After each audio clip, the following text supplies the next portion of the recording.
Welcome to the Freeborn Podcast. We're here this Saturday morning with my co-elder from Freeborn Church, Michael Pemberton. Hi, everyone. You know, I was thinking about that I think most people call you Mike, right? Mike. Yeah, it depends on and whether you they know me prefer from work Michael. or not. And you prefer Michael. Yeah, it's one of Yeah, those see, things. everyone calls me Michael and I prefer Mike. Well, that's because of your dad. No, that's because of my last name. Oh, yeah, that's true. That's right. Yeah, my parents hated me. And so they called me Michael because they hate me. And so I hate them back. It works for me. Yeah. Your so parents are the greatest people. I know your parents. So yeah, I go by Mike at work, and pretty much everyone at church I think calls me that now because I started going by that name because of work. Mm-hmm. Anyway. Well, it depends on how long and who I work with, but eventually, no matter what I ask people to call me, eventually they end up calling me Pemby anyway. Really? Yeah, it's one of those things. Interesting. Yeah. No, I've always been called Michael my whole life, Okay. even though I've never liked it. Okay, so where are we going with this podcast today?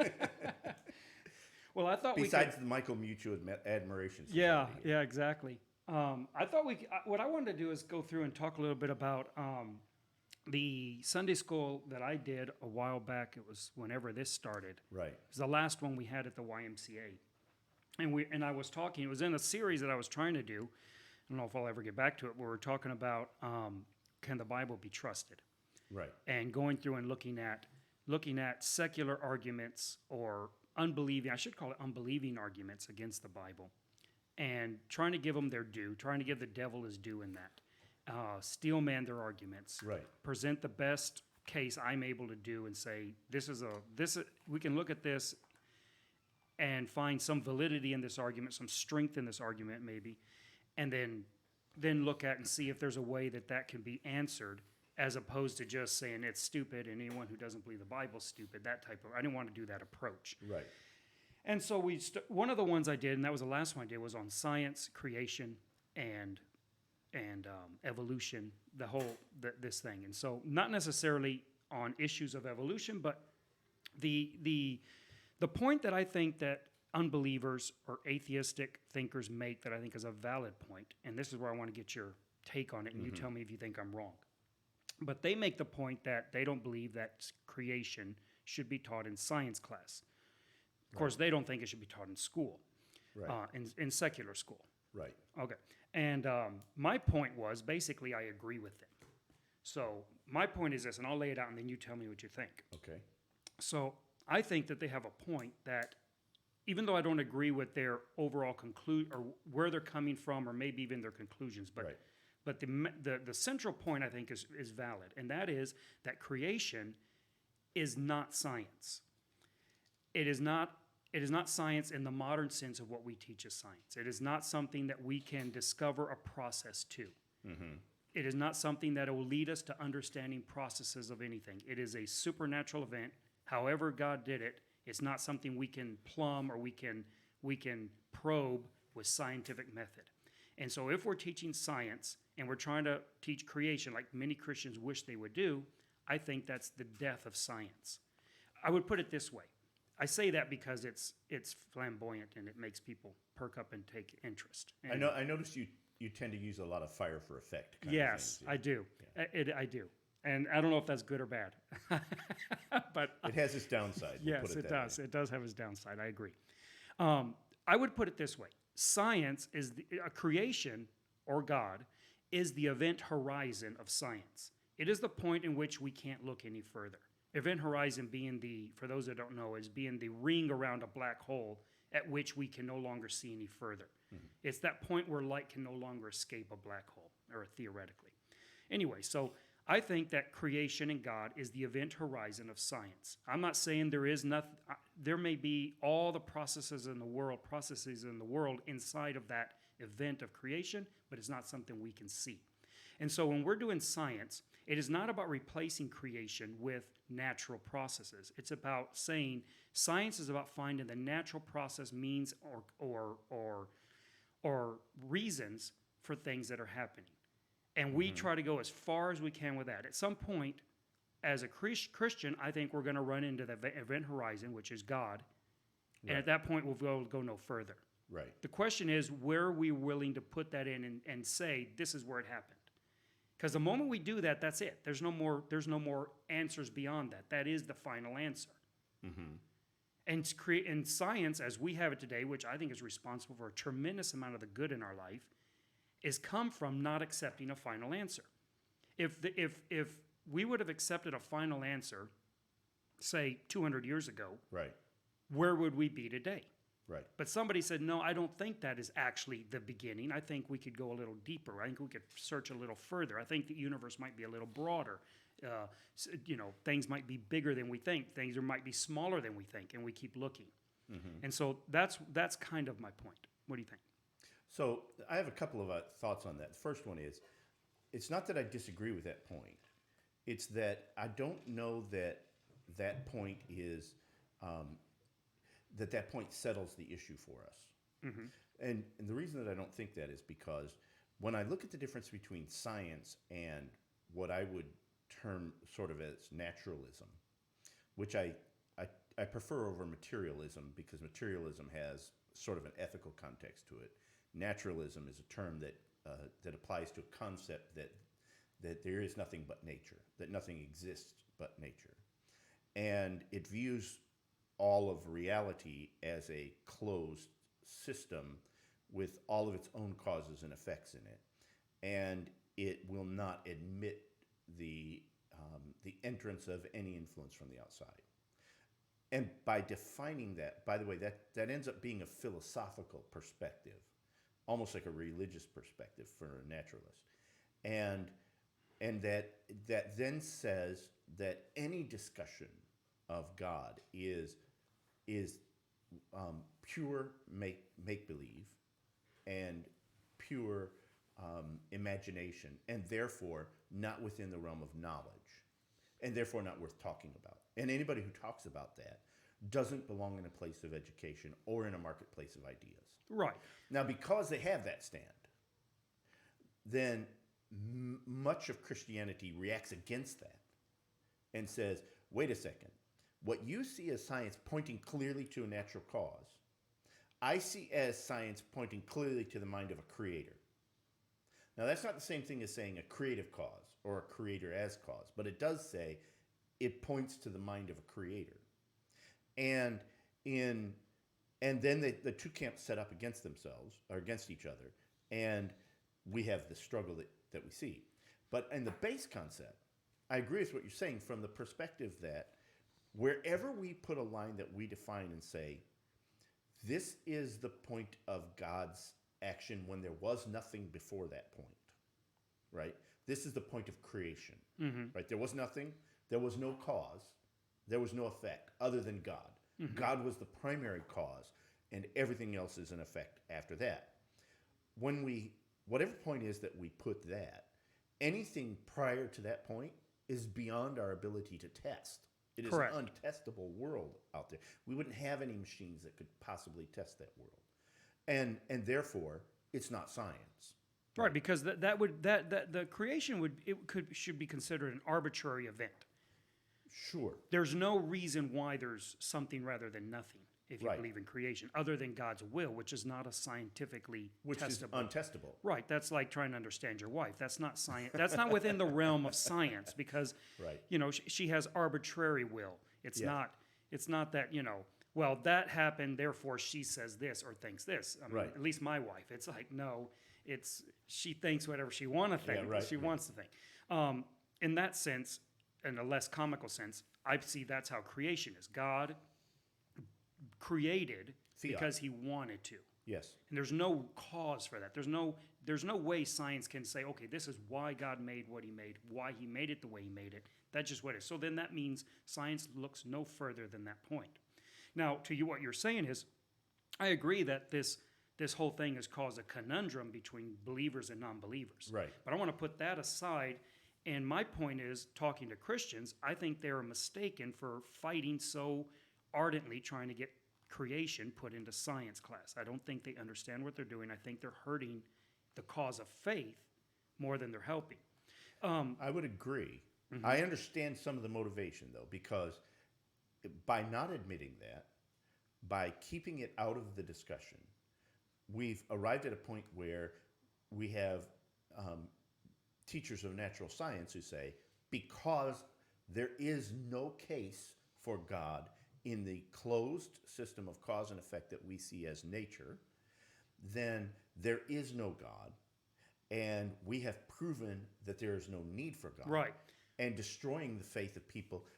But that statement itself is outside the realm of science. That's right. They're doing the same thing. They are. So there's a mathematician that's kind of popular at the moment called his name is Eric Weinstein. And he came up with a phrase that he uses when he deals with, he's an atheist, when he deals with believers. And his phrase is Jesus smuggling. He says he has a problem when he deals with very intellectual or scientific believing minds, such as, say, John Lennox or maybe even Jordan Peterson, who have some form of theistic lean to them. John Lennox is a Christian, but Peterson is not More a of a Christian. deist He's or something. but he's definitely theistic in his Yeah. thinking. And his point is, he says that his problem with believing people when they deal with science is that he's always worried they're going to Jesus smuggle. Which he means by that is they're going to be talking about science up to the point where you get to a point where he says, I'm not so proficient. And at that point, they'll smuggle Jesus into the conversation. Right. Because I'm not real sure at that matter. I'm not an expert at this point. They know that, and they'll smuggle Jesus in. That's the way he uses that. And I think that's probably a fair assessment on what he's saying. However, to your point, I think it goes both ways. And so I've basically called it God scuttling, and that's what they do. Yes. So they get to the point where you're no longer proficient, and then they scuttle God. Yes. Then they sink the boat and say there is no God. Right. Because they're at a point where you can't really contend with the evidence anymore. Right. And so they're like, to your point, my point is that, to your point, they're both doing this. They're both doing this. They're both doing That's this. right. And I can't do much about the atheistic side and church, but I can talk to the believing side. Right. And I don't think that that's the correct approach. I think that Christians, the reason we want science or want creation back into science class, back into it, is because we don't understand science. And I think that is a serious problem amongst Christians. So, yeah, I think that's a broad brush. I know some people who understand science and wouldn't want creation in the classroom the way many Christians want creation in the classroom, but would want a form of an understanding that the probability sources are not great enough, and the time is not long enough to achieve what we see around us, and therefore there must be a cause outside of nature. And admitting to that is admitting to the limits of science and admitting to merely at least leaving the possibility open for God without having to study science as though we were trying to prove God via science, right? I think they would see it that way rather than seeing the smuggling of God into it or teaching of creation as in opposition to scientific endeavor. Now, there are many scientists who would hear what I just said and would say, by doing so, you are clearly saying that there is a God at the outset, and you aren't providing any proof for God. Right. Right, and you're all you're doing is creating a very large circular argument out of it. And my response to that is, I'm not sure, first of all, that it's circular. I think it's directional. And second of all, you're doing exactly the same thing on your side. You just don't want to admit it, right? Because what you're saying is, if this whole thing is a closed system and there's no cause from the outside, then the burden of proof is on me to prove that there is no cause from the outside, and now I have that problem. Or I have to prove that everything that I see is perfectly capable within a natural realm, and I don't have that ability either, right? So either way, you're smuggling in some form of this concept of a first cause or an initial prompting of this, right? Right. So when I look at this, I think that when I say that I don't think Christians understand science, first off, I'm not saying there are no Christians who understand science. Right. I'm saying as a general rule, Christians don't, because most Christians are not scientifically minded or This is true. trained. And so I am painting with a broad brush, but I'm taking into account there are exceptions. But those exceptions are actually a lot of the sources of my information or my viewpoint on this. Right. So when you get a scientist like James Tour, Yeah. he says there's no place for God in the laboratory. Right. Right? There's no place for God in the scientific endeavor. Right. Not because he doesn't believe in God. He's a strong, strong believer, Yes. preaches God in all of his lectures. But he says that's not science. Right. And the moment his point is essentially, even though he doesn't word it exactly like this, but his point is, and John Lennox's also, is that the moment you introduce God into the scientific equation, that's the end of it. Yes. There's no going further back. Right. And some people may be fine with that. But again, my point is, if we'd done that in medicine 200 years ago, we'd still be using leeches. So I don't disagree with that. I agree with that. The challenge, again, I keep coming back to the I don't disagree with what you're saying. I'm challenging the motivation of the people, and I understand it. So let's talk about the motivation of Christians for wanting to introduce creation into science. So let's say we took all the science classes from kindergarten or from first grade or whenever they actually start trying to teach science in some way, third grade maybe, up to postgraduate, and all of them became creation classes. What would be the motivation of Christians to want to do that? Why are Christians so bent on thinking that's how it needs to be? Let me preface that while you think about it. And so, what if we did that with every class? What if all medical classes were basically creation classes, Right. God classes, theology classes? Right. I mean, if you had a choice between a doctor that was trained at Harvard with no God in it, or a doctor who read the Bible and that was his training for medicine, who are you choosing? This is not a problem. So I'm not dealing with that end of. So I'm not sure I have an answer for that question. I wouldn't. I'm not sure anybody even wants that.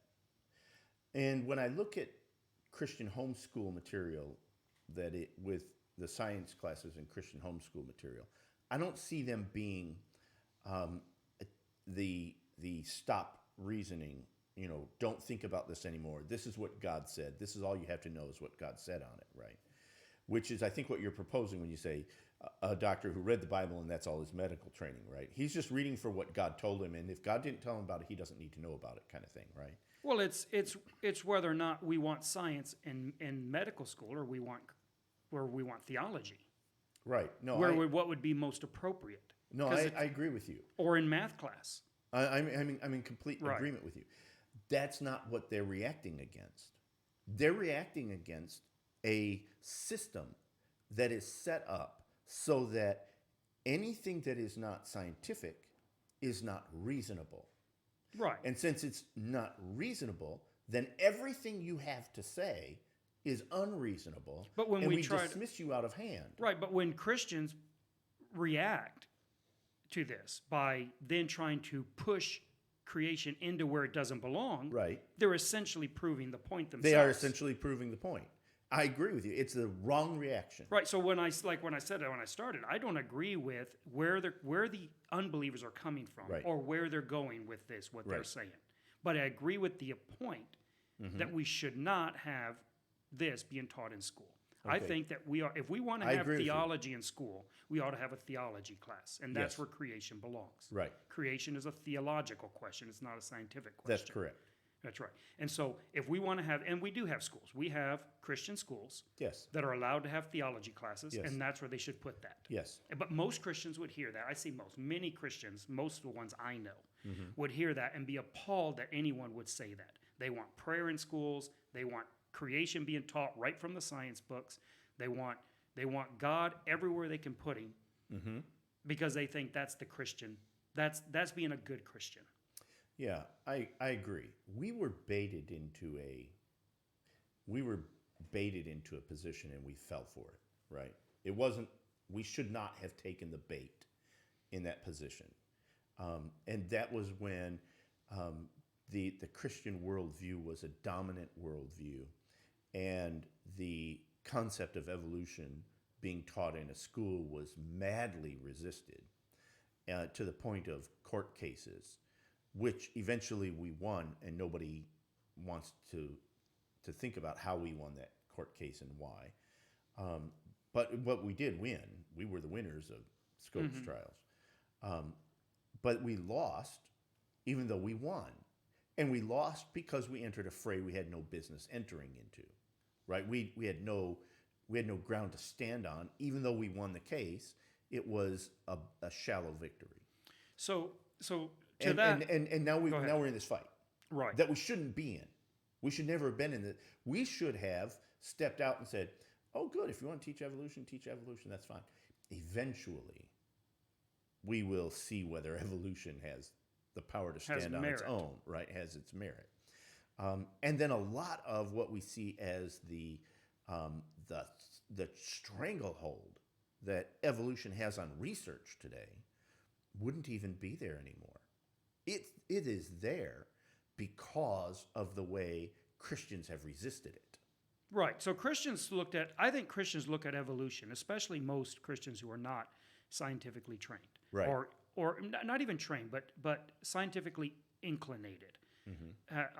They think about it in that way. Maybe most of us are not trained, but you can have some people have an inclination to thinking more in that way. Yes. And I think Christians that don't have a way don't tend to think that way. Look at evolution, and they dismiss it wholesale. Yes. Right? As well as we could paint the other side. We could do that all day and say, well, those that like evolution, they accept it wholesale. Right? Yes, they're both wrong. Fine. Right. But I'm only talking to Christians. Okay. So they dismiss it wholesale, even though when I look at it, I find a huge portion, I don't know what percentage might be, but a huge portion of it to be completely sound. Right? Now, when we get to did a dog come from a frog? I don't think they've made that case. Right? But did every dog come from a dog? Well, that's obvious. Yes. And that is the bulk of what they're talking about. When they talk about evolution, not propaganda, actually read their papers and look at it when they're actually doing their research. They're talking about things they can prove, which is this amoeba has mutated and become these things. And to me, that's just basic, clear evidence. I mean, that's obvious. I don't think Christians should dismiss that because it'd be ridiculous. You'd basically have to say that God created Cocker Spaniels, which we know he didn't. Right. I mean, he created dogs. Right. Right? But we don't know what they look like.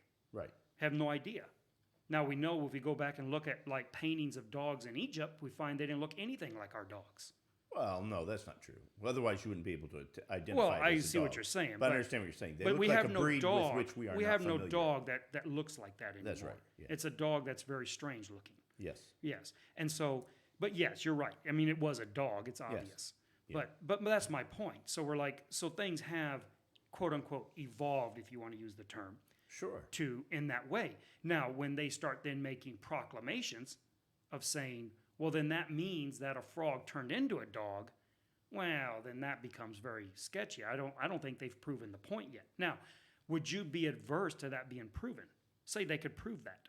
Would that somehow put your faith in tailspin? No, not even in the least. Okay, now but many Christians it would. So why don't you explain why that would not bother you? I know the limits of models, and evolution is a model. When we talk about, I'm going to step onto the science side, right? So, as an engineer, I know the value of a good model. I work with models all the time. Some of them are simple. Some of them are very complex models. The complexity in my model is a representation of the kind of question I want to answer out of the model. And I cannot answer a question even as complex as the model, right? So the principle is, if you think about it in basic math in significant digits, you would say, if all the digits in my calculation have 2 places past the decimal and my answer has 4, the last 2 are useless to me, right? They're not even significant figures anymore. I can always divide two whole numbers and end up with, infinite numbers of things beyond the decimal point, but those are not significant to me. Not all of them, right? I have to understand that. And the same thing is true with my models. When I have a model, the more complex that model is, the more complex the questions I can answer. But the questions that I can answer are not as complex as the model because I have to account for the error in my model and the way errors propagate, and I use significant digits or some concept analogous to that depending on the model. Same thing is true of evolution. Evolution is a model. It's designed to answer questions about how come things look the way they do. How did we arrive at the species that we have right now on Earth? And it is clear from anybody who's done any dog breeding or cat breeding or whatever that I can actually create a new subspecies, at least through breeding, like your dog example, right? And so the question is, would it be possible to see a scenario in which a new species arose through that same kind of a thing? And the answer is, the model tells us it might be possible, right? Now, does that mean that it tells us all life came from amoebas? It doesn't actually tell us that. Right? It doesn't say that. Now, if the fact that I might say, I actually see new breeds arise, right? Because I can see certain cases in which, under duress, populations of certain fish, for instance, can crossbreed and create a new type of fish which is not capable of breeding with either of its parent species, but can breed within its own species. And so I can look at that and say, I can sort of see that, right? Or its own subspecies. I can sort of see that. But that doesn't prove that we all came from amoebas, and that doesn't prove where life started. It doesn't handle any of the really big, complex questions.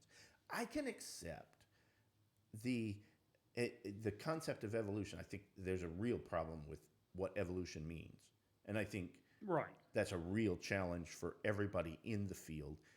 Even evolutionary biologists have a hard time sticking with a single definition of what evolution is, right? And in their conversations, it's very easy for them to say, I see this principle here, I call that principle evolution, and therefore I'm going to apply that principle over here in my model and say this could have happened that very same way, right? But I understand that. I also understand the real issue with a model. And the real issue with a model is sort of like investment in the model. Think of it as the problem of falling in love with your model. And there's a great book written by a terrific mathematician that deals with the beauty of math and how it leads physics astray. And the fact that we can create a model that seems so attractive to us, and it works out so well in all of our equations that we now believe our equations have given us an understanding of reality. And the truth is, oftentimes our equations are very good. Our models are very good descriptors of reality, but not very good prescriptors of reality. In fact, they have no prescriptive power on reality, right? Mm-hmm. And we would all admit that at the beginning. But then we write an equation that gives us something like, how come altruistic motives seem to arise out of nature? And we write an equation that describes it. And suddenly we conclude from that there's no such thing as altruism in nature. And now we've crossed between what our model has actually said and the philosophy behind us now. And we missed that we crossed that line. Now we're living in a world of a philosophical definition of altruism and no longer in what the actual equation is saying. Right. And so, and I've seen evolutionists do this over and over again. But me as a Christian and as somebody with somewhat of a scientific bent to their mind, I don't have a problem with evolution as a model itself. I have no problem with anybody's model. If you have a model that works, good for you. Use that model. Well, an example of that would be that there is still place in the modern world for a Earth-centered model of the solar system. That the Earth is the center of the solar system. There's still room for that in that. We use that model whenever we talk about the sunrise. Right. and the sunset. That's correct. That is terminology that is complete, and concept is completely based on the earth being the center, immovable, That's sun rotating around it. That's right. And I think that's how we tend to look, even think about it. That's right. Even people that know it's not true, because That's it right. works. That's It right. works to know when to get up and go fishing. Yes, that's right. Right. And it works for seasonality, and it works for so many things. Right. It has such And a in our practical mind, we use can as have a model. flat earth model. Sure. Whenever we're thinking about how to get from here to the grocery store, we're not thinking about the curvature of the earth. Right. Right. In fact, most surveying is referred to as plane surveying Correct. because you're surveying as though the earth were a flat surface, That's right. even though you know it's not.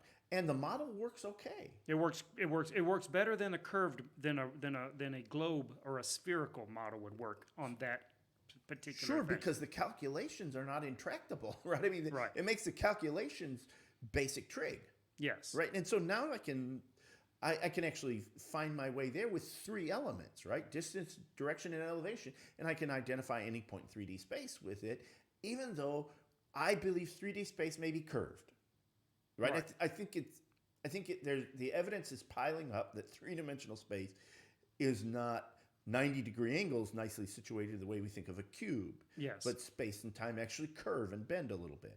And therefore distance, direction, and elevation may not be sufficient to describe any point in three-dimensional space, but it actually makes solvable calculations out Right. of it. Which is why most The model works. yeah most science is still using Newtonian models Sure. for most of what they do because they're so much simpler than Einsteinian.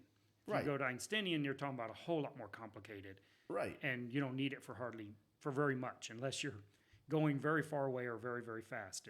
Right. You can get there with Newtonian views. Right. And the challenge that we have now we're going way off topic. Yes, just a we little are. So let me go back. bit. Let's go back. Let's go back. So my point, the reason I ask you about that is because I think most Christians, Nolan's over here. What do you want? Tell us, Nolan.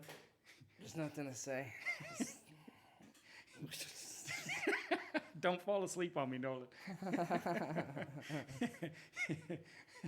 We need somebody. If manning you the do, computer. make sure you put it on the big camera so Yeah. that they can see everyone. Okay.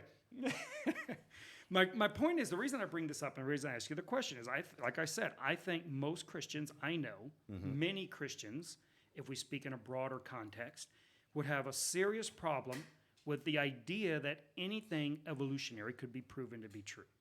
Yes. I suspect I'll get a lot of comments on the video from both of my listeners that that I'm way off base and that I'm a terrible liberal rationalist or whatever Right. because of this. Because I think that we look at that and say, we don't want to see anything proven from that side. We don't want anything from evolution proven to be true. Therefore, all of it must be false. And therefore, Christians make these strange things like evolution is just a theory. It's not a fact. It's never been Yes. proven, and things like that. And most people on the other side will look at it and say, "You're an idiot. Where have you been?" Yes. Right? And both of them are actually saying something that's true. Yeah, in a respect. the common response or rejoinder that I hear from non-believers on the theory postulation is they say, well, so is gravity. Right. Gravity's only a theory, and it Right. actually has never been proven either. We're not Right. even sure what it is or Right. what causes it. It's just a theory. Right. And yet we all live like it's a fact. Yeah, that's right. Yeah. Yeah. And it's not exactly analogous, but it's a really good answer. But it's a really good answer. yes, it's a very good answer. And it's dealing with what I think is the heart of the issue on the Christian side, that we're trying to find a way to dismiss their argument out of hand. Correct. Because we feel like they're dismissing ours out of hand, or whatever, or because we're not smart enough to deal with them. So on it their comes, level. and John Lennox deals with this in his very good book called 7 Days That Divide the World. I don't know if you've Right. read it, but I love the book. Love John Lennox. Love John Lennox. Great writer. Yep. Very accessible writer. Yes. I mean, he's a lot more accessible than we are and a whole lot smarter. And what a mathematician, right? Yes. Anyways, his point is this. His point is that the typical Christian reading of the creation story is mistaken. Mm-hmm. Not that it didn't happen that way, but the insistence that it must have happened that way in order to be biblical is mistaken. Yes. He says that story is a theological story, not a scientific story. Yes. And that Sort of by definition. yes, exactly. And that and that by trying to make it quote unquote literal, which he has a whole chapter into explaining why literal doesn't mean what people think it means. Right. Right. And that why he's not, and that he is actually proposing a literal reading of the story, right? Which we would call literary. Yes, correct. And what he says is he gives this analogy, and his analogy in the book is this: that if we were living 1,000 years ago, the fight between Christians or believers and non-believers would be over whether or not the Earth is the center of the solar system, Right. and whether or not it moves. Yes. Because Christianity, for a long time, believed that the Earth was immobile. And not only Christians. Well, no, everybody did, but I'm speaking to Christians. So Christians had a theological reason to say the Earth stands still. And they felt like they had plenty of scientific backing for Oh, it. yeah. I mean, he goes through and lays out. I mean, Yes. it's just incredibly intuitive, right, that the Earth is not moving. Well, in the ancient Greeks, that was their view of the universe as well, right? A set of spheres that moved around one another with the Earth at the center of all of that. Correct. Right. So they felt like they had math and science on their side in And this intuition. argument. And intuition. And anybody who did that was simply unscientific and couldn't see what was plainly in front of them. Right. That's the way they felt about Correct. And when Copernicus comes out with this theory, it wasn't immediately accepted by everyone because it was unintuitive and it wasn't proven yet. it. Yes. I mean, it's just a theory. That's right. He could have come out and said that the sun was a triangle, and how you can prove it wrong. You actually have to prove it wrong. You can't just assume it. That's right.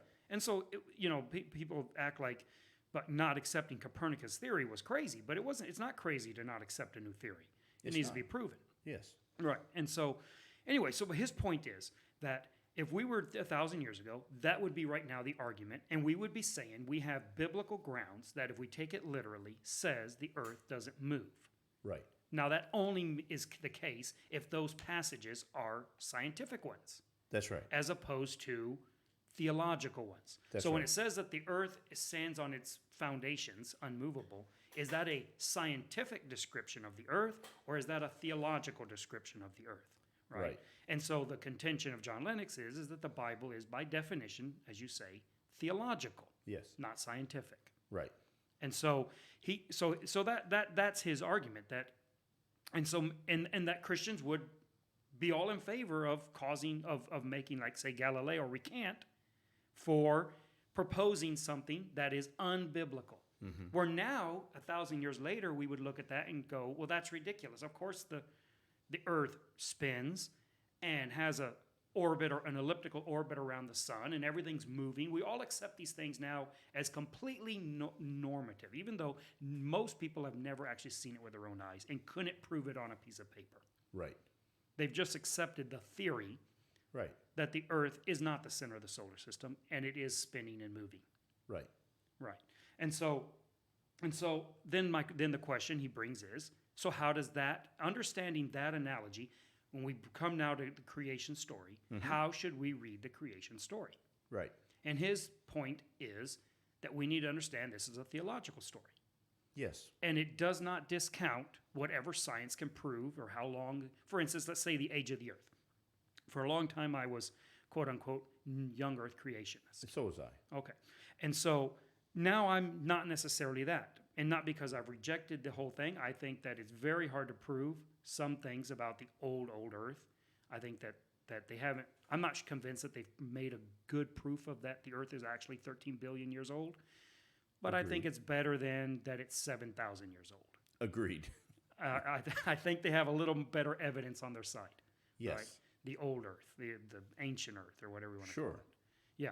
And so, but people will look at that, they add up the genealogies in Genesis and say the Earth has to be 7,000 years old. Or they have to come up with a gap theory, which I think is, silly.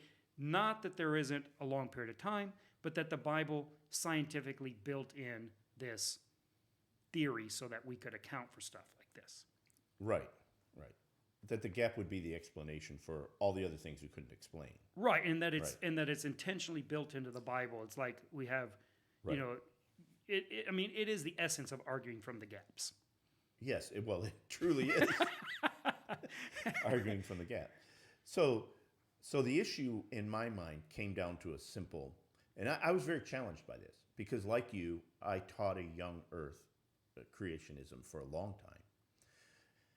And the challenge for me came down to a very simple challenge. And I know I realize that this is not a challenge for some young Earthers, but it was for me. Okay. And that was I had to find a way to explain the obvious evidence of the age of the Earth that was buried within its soil on the crust of the planet. And the flood didn't account for it for me. Okay, let's go over that real quick because you've mentioned that before, and I also have problems with young Earth creationism, and none of it has to do with the geological record. My view, my difficulty comes from With various minerals, and watch how they settle out as that aquarium dries out, and you'll see that it isn't the clean strata that you'd want it to be, and it's not. It also doesn't look like the geological formations that we see. It looks like where we see those geological formations disturbed. So I see an old Earth, and the evidence for an old Earth seems clear in the geological record. But I also see the evidence for the flood. And the pointing to the evidence for the flood and saying, see, this proves that it's a young Earth, is a mistake on the Christian side because it doesn't deal with the model correctly.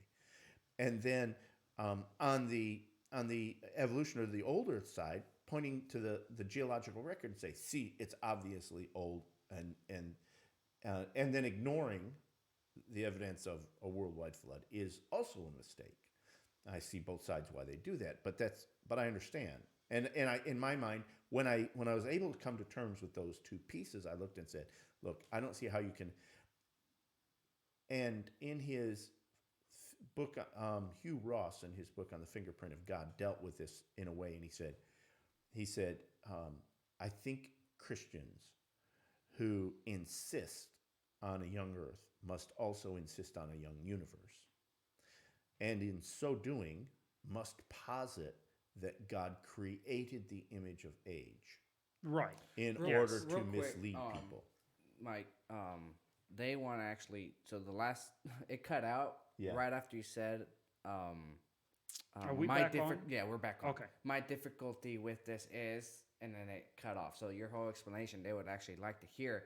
But to save time, you think you can give them bullet points on kind of your difficulty? Let me see if I can summarize Yeah, what he okay. said and Please see, do. because then I'll know if I understood Okay. exactly what he said. So basically, what he's saying is, I look out there and I do see evidence of a flood, where the geological record is not what you'd expect from a long, slow process, right? It's disrupted.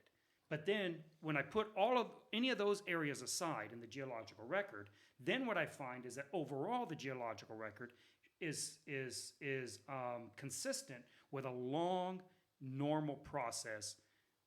That would be basically what you're saying, right? That would be what I'm saying. Yeah, and so when he looks at that, he sees, I see evidence of flood or flooding, but that is overlaid on top of evidence of long processes. Yeah, catastrophic flood on one side, Yeah, overall process on the other. correct. Right. And then that point about Hugh Ross's, he says, I don't know how to explain this other than to try to say everything you see as evidence for the age of the universe is false evidence. God put it there to mislead, right? He made the universe look old. Which is then goes to the argument that I'm talking about of the problem with light. It's Right. like, how do we have light that is coming from so far away, millions of years, billions of years away, Right. right? And then did God create the light in transit? Right. Right, and people say, well, yeah, he created light, right? That's the general. He created light, and it's just there. That was kind of my explanation. So you have photons, but the photons are carrying information. That's right. It's not just a photon traveling. That's the problem. That's what.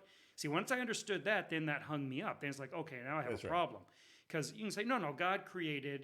If you would have seen the common thing is if you would have looked at Adam when on day one of creation, right? You would have said Adam is 30 years old or whatever. He's an adult. He looks like an adult. Well, then that's kind of the explanation. It's like, well, then God made Adam looking like he'd been alive forever. Right. Or not forever, but been alive For 30 years. For 30 years or Right, however yeah. long. If you met Adam, you would think, hey, this guy is been alive for a long time. Yeah. Right? And so that's the explanation.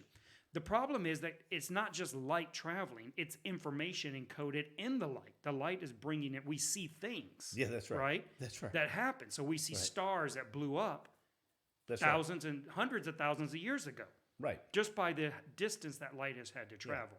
Right. And so that became very difficult. Yes. Then it's like, okay, then God made a fictional universe Right. that never actually existed, Right. encoded in the light traveling to us Right. from a long ways away. And then suddenly push the button and said, okay, is everything set? The stage is all set. Everybody knows their part and where they're going, right? Okay, good. Start. Yeah, right? like a cold open. Right. Exactly. Right. So, yeah. And that leads me to a problem because and Hugh Ross makes a good point of this. It actually puts God in the place of being a liar. That's right. That's the argument. And it's a strong argument. And it's a strong argument. That is not a weak argument. No, it's not. And you have to deal with that. On the other side, I might say, it turns out that we have some strong questions about time and speed in the universe. Correct. And it is possible that there was a point in the universe when things moved faster than light. And that time doesn't stay consistent as you move through the universe, but at the center of the universe, or the origin point of the universe, whether that's the center or not, we'll call it the center because we understand an explosion move outward like that. So at the center of the universe, time actually moves at a very different rate than it does here, and it may quite well be that we've only seen a few weeks pass at certain points in the universe.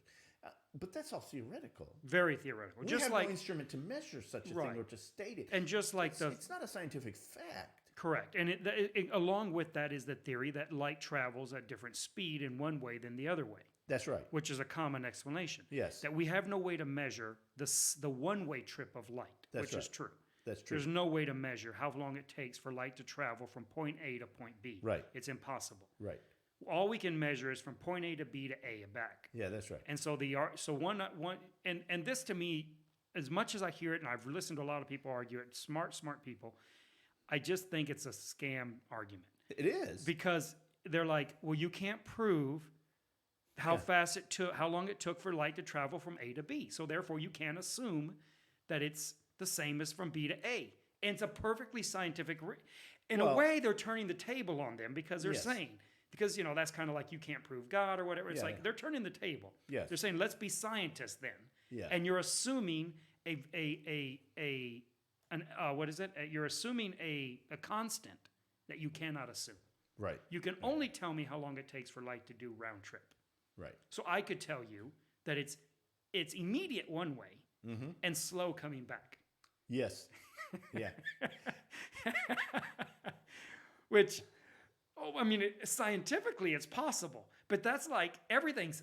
That's the thing about science, right? And that's the thing that always gets me and that I think people realize that a true scientist will never tell you that there is a no possibility of something happening.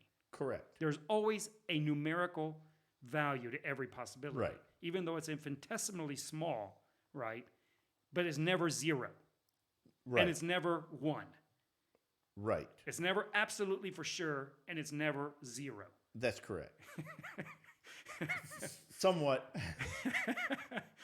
immaterial to the discussion, but yeah, but they will. It is possible to talk about probability sources and pools and the need for and even if you thought of randomness as a quantifiable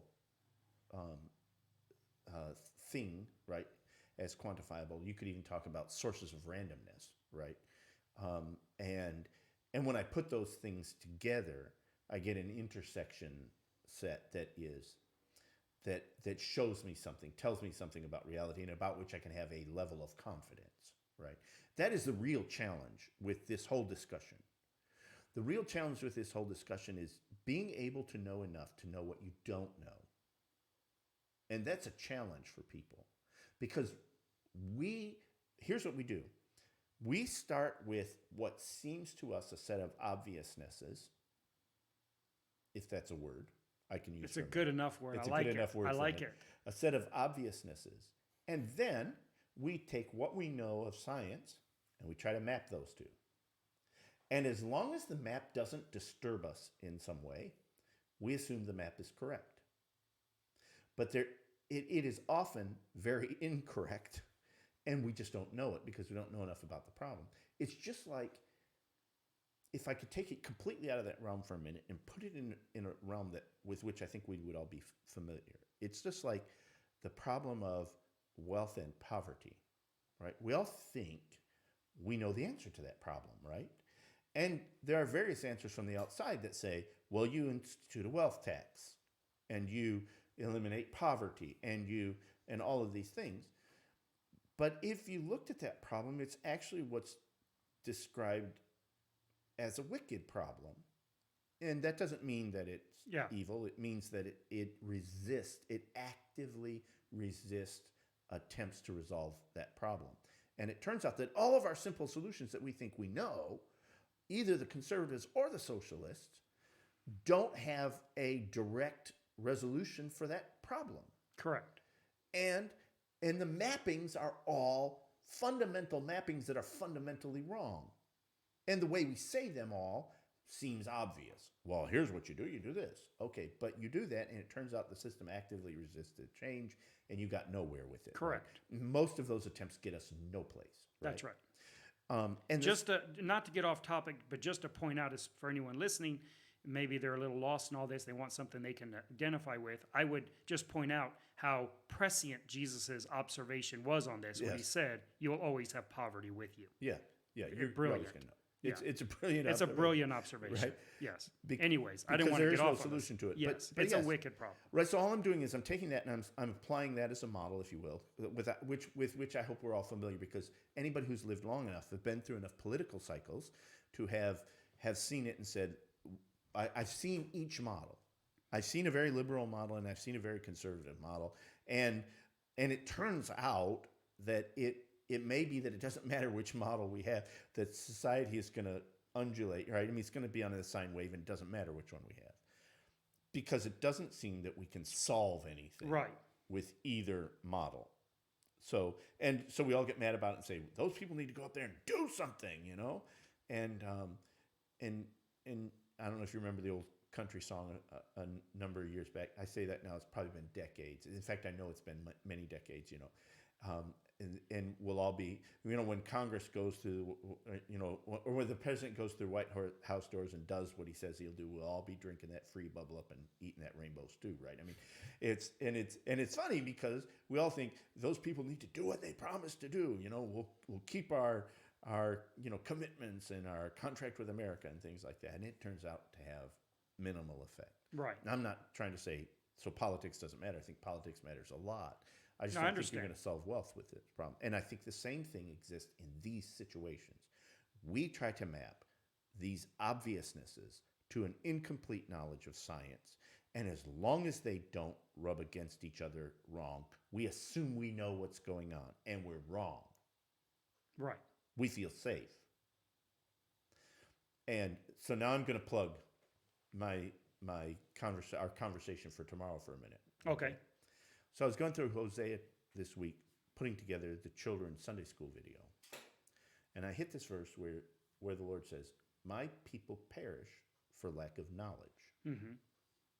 And I thought, I can see on one end it seems obvious, right? If you don't know something is toxic and you eat it, you die because of it, right? And it's important to know what's toxic and what isn't. The difference between clean water and dirty water. It's important to know where you perish, right? Right. I don't think that's what he's talking about there. He's talking about something else.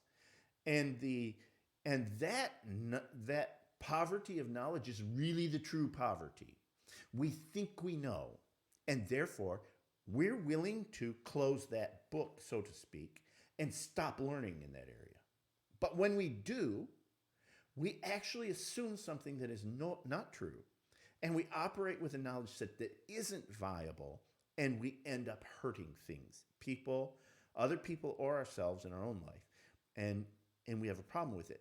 And God dealt with this issue in a very deep way. And it wasn't, you need to memorize your Bible. That wasn't his answer to it.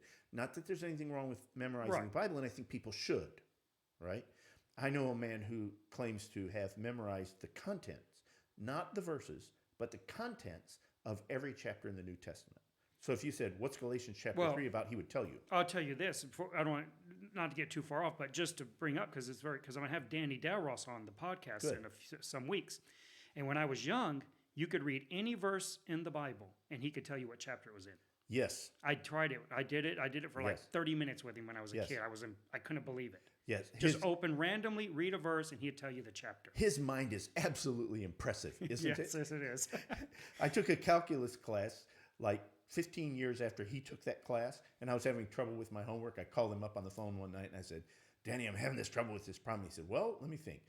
Try this and this and this. And sure enough, it was the solution to it. And I'm thinking, I'm learning this stuff. I'm sitting in the lectures, and I can't get this stuff And down he's easily. remembered it from- And he remembers it from Yes. 20 years ago. Look what he can do. No, I didn't want to His- get you his off mind is topic, amazing. but yes, there are people like that. Danny is like that. It's like that, right? So God deals with this not within just the realms of theology, but he actually think of how often the Bible tells you you should learn things outside the Bible, Correct. right? Because it tells you that a lot. Jesus even makes the thing that says, the children of darkness are in their day wiser than the children of light, Yes. right? And wisdom is to be sought for. So what's he actually saying there?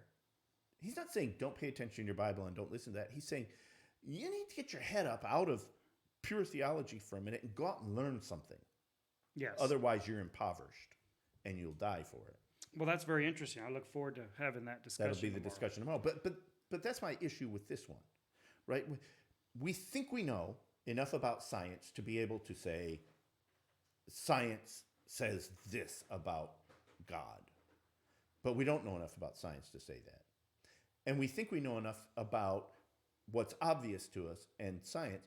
For instance, your point on Newtonian physics, right? If I'm going to destroy a building, all the calculations I use, whether I use a wrecking ball or carefully placed explosives, all the calculations that I do will be Newtonian calculations. Correct. They will not be relativity calculations, and they will not come from atomic theory somewhere.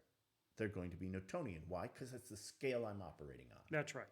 And it's not just for simplicity, it's because the other ones actually don't tell me enough about it for me to waste time calculating based on that.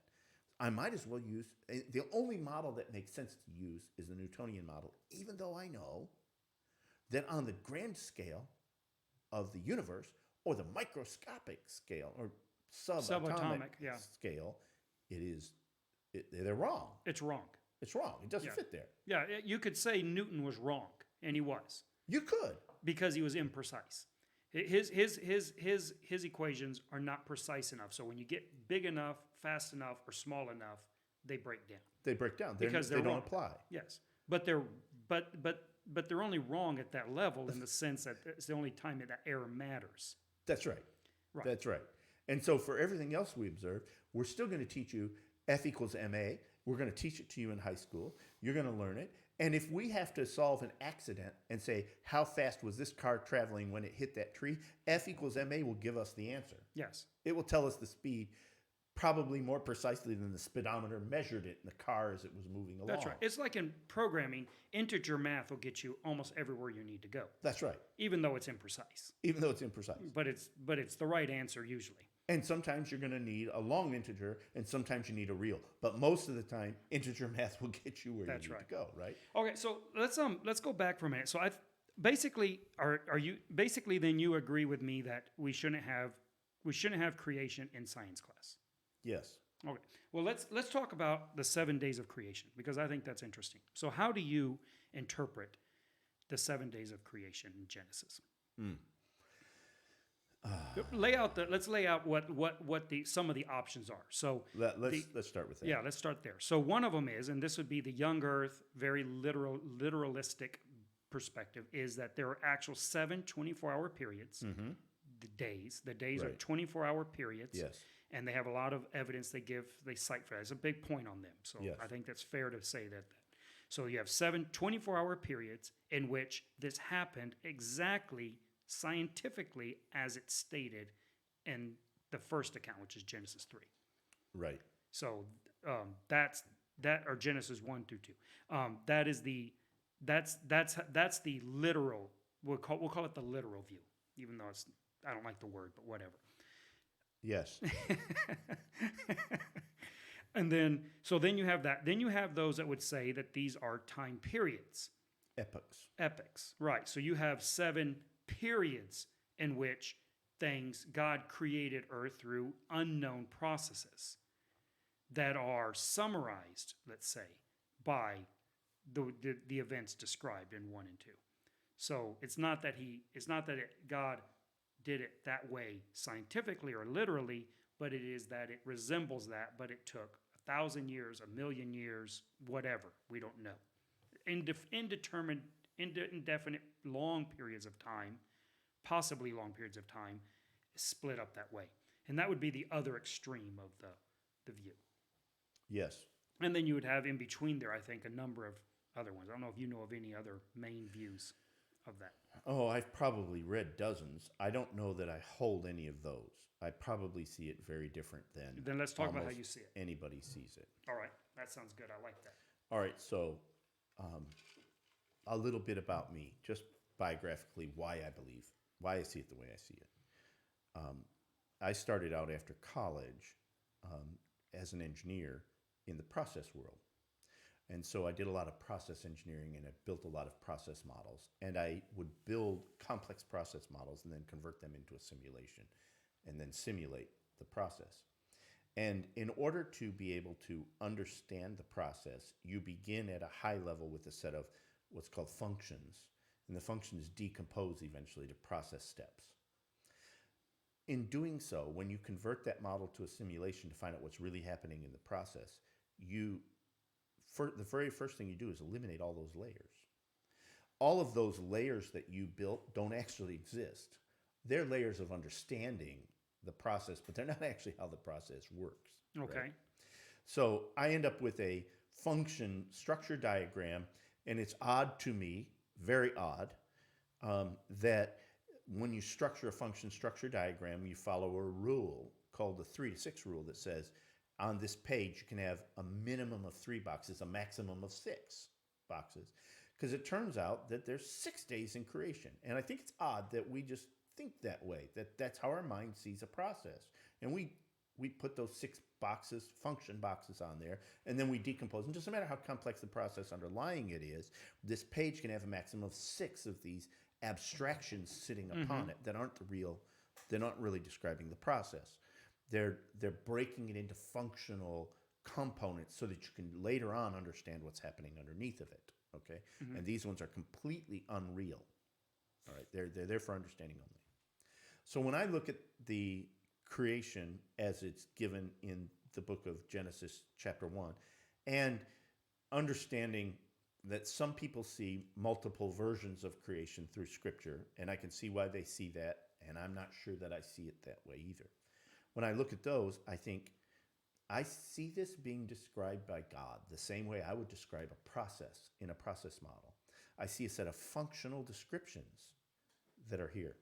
And those functional descriptions don't actually describe either the duration of the process or the actual operation of the process underneath. They're categorical buckets of his functioning in creation. He's taking something so complex that right now I'm going to step over here for just a second.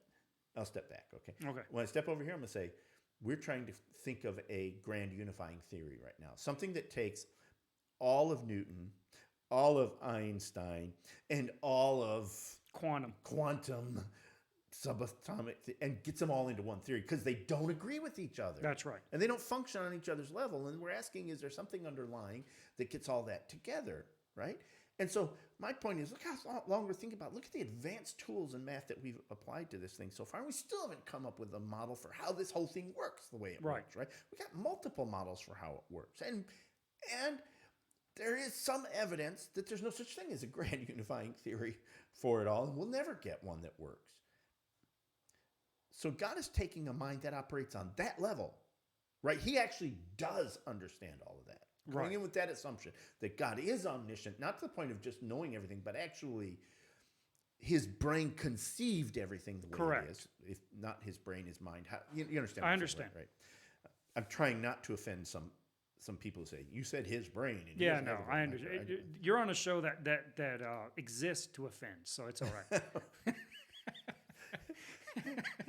It's not contrary to my nature to offend, but I've been studying for years not to. So Right. I'm trying not to. My audience would be very, very offended if we didn't offend them. Oh, okay. All right, very good.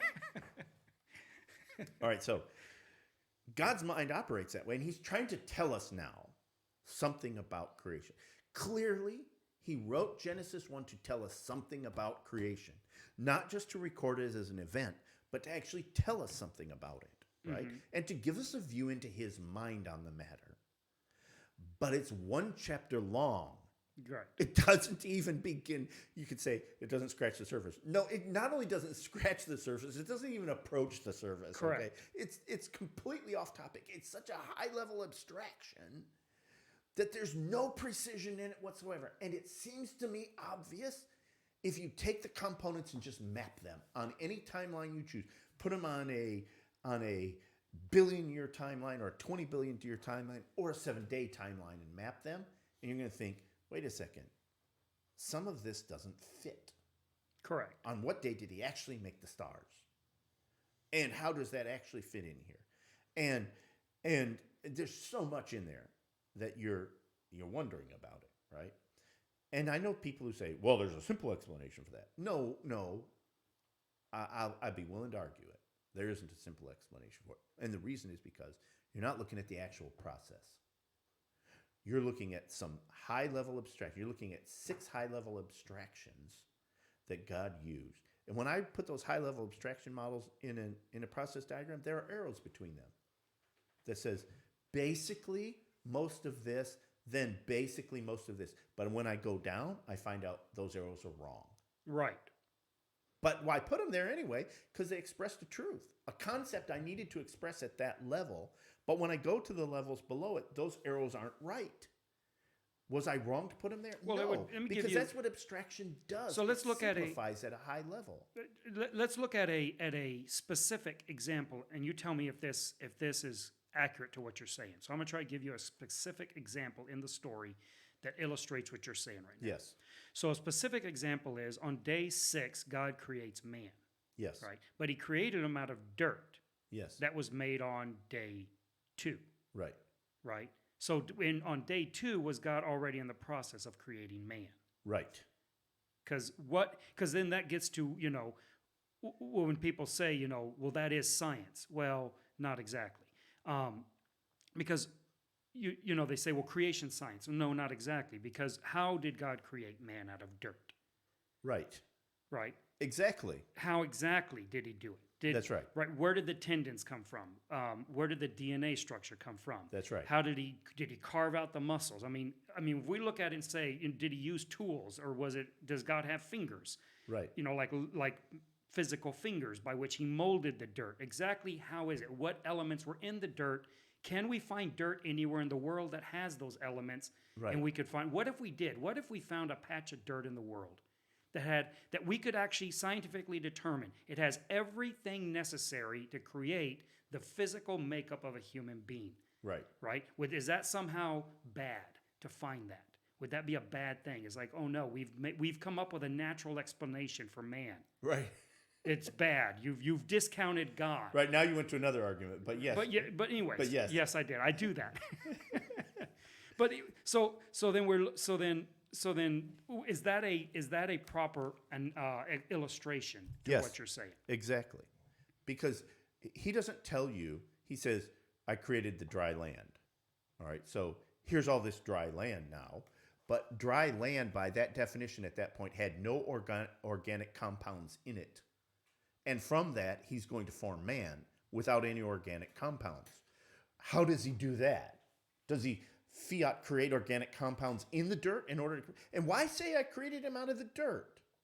Correct. What value does that have? In fact, I'm actually saying that all of the details that you have there, no matter how precise those details are so far from the actual details of what he did that any attempt to map the two is with precision and say, I know what this says and how this works, is a form of self-deception. I agree. See, that's my problem with the way that I had always looked at the creation account, the books and sermons and teachings I'd heard on it. It's all trying to go in and say, we're going to look at this as a scientific account of natural processes. Right. And I look at that and I say, that's not what this is. This is a theological account, not a scientific account. Yeah. And whether you accept it as, again, I could argue that it is a scientific account. I could argue that it's a scientific account in the very same way that scientists teach science to children. In teaching science to children, we often teach them things that we know are not right. But they're close enough so that they will get the understanding. For instance, when we first teach children about atoms, we use the model proposed by Niels Bohr. Even though we know Bohr's model of an atom is wrong, it's actually, and no atom looks like that. No atom is actually structured that way either. But it's good enough so that they get an understanding of what an atom is and what the basic components of an atom are, and therefore we can talk to them about shells, energy shells and electrons and orbits. But when I actually deal with quantum mechanics, it turns out that those orbits are not circular like that. They're not round. We're teaching children something that is not true. They get a picture in their head of an atom as, here's a nucleus with a circle around it and something sitting on that circle. There it is. Okay. When I see what you're saying, and I think and I agree with what you're saying, but it isn't to what I was saying. So when I say that, and it's because of a difference in definition of scientific. Yeah, right. It's a difference in definition, which is fine. I mean, we have to reuse words because we have so few, that we have. We just reuse a lot of words in different ways. So when I say that the creation account is not scientific, what I'm saying is basically agreeing with you that the intent of Genesis is not to expose the natural processes by which something was done. That's right. It is to communicate another level of information. Yes, that's that is right. not natural process level. That's right. I don't think, and this is my personal belief, I don't think that God was concerned with us knowing the process by which he did it. No, it's not just your belief. He says that. He makes it evident that he is not telling you the natural process by which he did anything when he asked Job all those questions. Because that's when he comes to Job and he starts pinging him on all those questions about how did I do this? How did I do that? How did I do this? How did I do that? You don't know the answer to that. Why don't you know that, Job? Because I didn't write it down and I didn't tell you and I am not about to.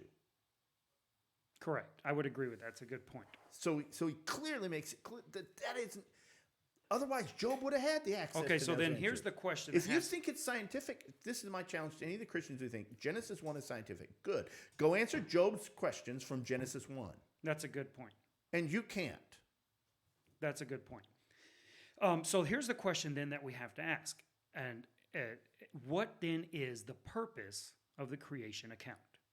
The same purpose that we would have in teaching children Niels Bohr's model of an atom. God needed to give us enough working information about it so that we could look at it and say, there's his fingerprint. There's that. I don't know anything. The fingerprint doesn't tell you how tall I am, doesn't tell you how much I weigh, doesn't tell you what color my eyes are. It just tells you that I was there. That's all he's doing is saying, I was there, I did this work. This is my work, not. So this is not his. It is to give you the one thing that atheism would rob you of, which is there is a purpose to this world. It is not purposeless. I had a purpose in doing what I did. And atheism would give you a universe in which there is no purpose. It is an accidental, chaotic, and purposeless universe in which you live. And God's point in Genesis 1 was to give you enough of a glimpse into it, to frame it just enough for you to say, there is a purpose. Because then he immediately goes into, and let me tell you about my purpose, right? Then he immediately goes into the story of man, and you begin to get those hints about his purpose in the events that unfold in the telling of that story, in the woman and her seed, and all of those components that are in there, which again may be so imprecise as to be said to be untrue, but they're true, yet maybe not as the word we hate, literal, right? And to that point, so it's like C.S. Lewis said, God worked through, he doesn't say experimented, worked through evolution to the point where he got the man and woman that he designed to get, and he named one Adam and the other Eve, and there was Adam and Eve, and they're literal Adam and Eve, even though there may have been millions of others before them, they were the literal Adam and Eve, and there they are. Now, I know a lot of Christians who can't accept that and say, well, no, man is a fiat creation of God, and Adam was the first one, and Eve was the second. And Lewis would respond, was the first one he cared about as a human being, right? The other ones were like animals. So then Lewis would allow for the possibility of an actual evolution of species. Certainly. Now, would you? Do you see it that that's a possibility? No. Okay, why not? Because I don't see the math working out. Because I don't see that there are enough sources of randomness and probability to give us the species. Okay, but on a theoretical basis. In other words, would it be contradictory in your mind to the creation account, to the No. biblical point, if there was a way it could be proven? No. No. No. Yeah, I wouldn't see it be. the same way. It wouldn't be on my account. That's John Lennox's point. His point isn't that those are not 7 24-hour days, even though he argues that they're not just because of the text itself. Right. Because, like, for instance, the first time that it uses the word day, it's obviously not 24 hours. Right. Because it says the day and the night were the first day. Right. So then that means the first word day is not 24 hours Right. by definition. By definition. Even if the second day is, then the first one is only 12 hours. So we've already established that day can be different time periods, he says. Yes. So, because their argument, the 24-hour period people, their argument is day and night always is 24 hours. Right. And he goes through the text and says, no, even in the text itself, taking a hyper-literal approach, Right. You would not come up with that conclusion unless you wanted to.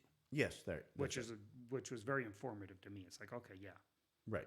So then what he's not arguing that they're anything specific. He's just saying, just as we were open to the Earth not being the center of the solar system 1,000 years ago, based on Scripture, we need to be open to the fact that we are misunderstanding the Scripture here as well. Right. And I mean, let's just take this from a different point for a minute, but it arrives at the same place. And that is to ask, just answer a simple question. Is the Bible literature? And if you answer and say, well, yes, the Bible is literature. In fact, most Christians would look at it and say, in fact, it's the master book of literature. It contains all the master plots that you're going to find in any literature anywhere, somewhere found in the Bible. I mean, it's the master literature book. Good. Then those who would take those as absolutely literal 7 days have no concept of what literature is or how a writer writes. Or what the process of encoding thoughts into literature is all about. And if you did, you would read that chapter and be bored by it. Because you're looking at saying, oh my goodness, really? You're going to go through this? And how often do you have to use the word and?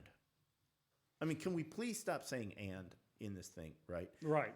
And when you say and, is this the additive and or the epidictical and? Which and are we dealing with? I mean, it would just drive you insane. Right. But if you looked at it instead as literature and said, wait a second, this author is trying to open a grand novel for me, an absolutely fantastic book for me. And they're doing the thing that authors often do, which is setting up the reality in which this story is going to take place. And they're going to use this first chapter to set up the reality in which the story is going to take place. Okay. That means they can't put too much into that because otherwise it becomes the book. And so they're going to super summarize this for me just to get me a sense of what the reality looks like. Okay, there it is. That's Genesis chapter 1. Now I need to introduce the other characters into my story so that I got an idea who the main players are. Okay, who are those? There's an evil player, there's an innocent player, and there's a good player. Oh, okay. This is a setup just like any literature would set it up. God set this thing up so that it would be an interesting story, and he set it up so that your brain would understand it. Your mind would get it, just like an author would, right? I'm not saying all authors have been obliged to do that because God did it that way. I don't think it's that way. It's that's the way we understand things. And so God did it so we'd understand it. He anthropomorphized the message for us, which means he took out all the real relevant detail or real scientific detail and included only what we needed to know to get the story kicked off and get us into understanding what he was doing in this world. And that's Genesis 1, 2, and 3. Right. In fact, I take that all the way down to Genesis, the end of the book, is all nothing but setup for the rest of the novel, right? And those who would say the rest of the novel is just ancillary to Genesis are still missing the literature point of Genesis, right?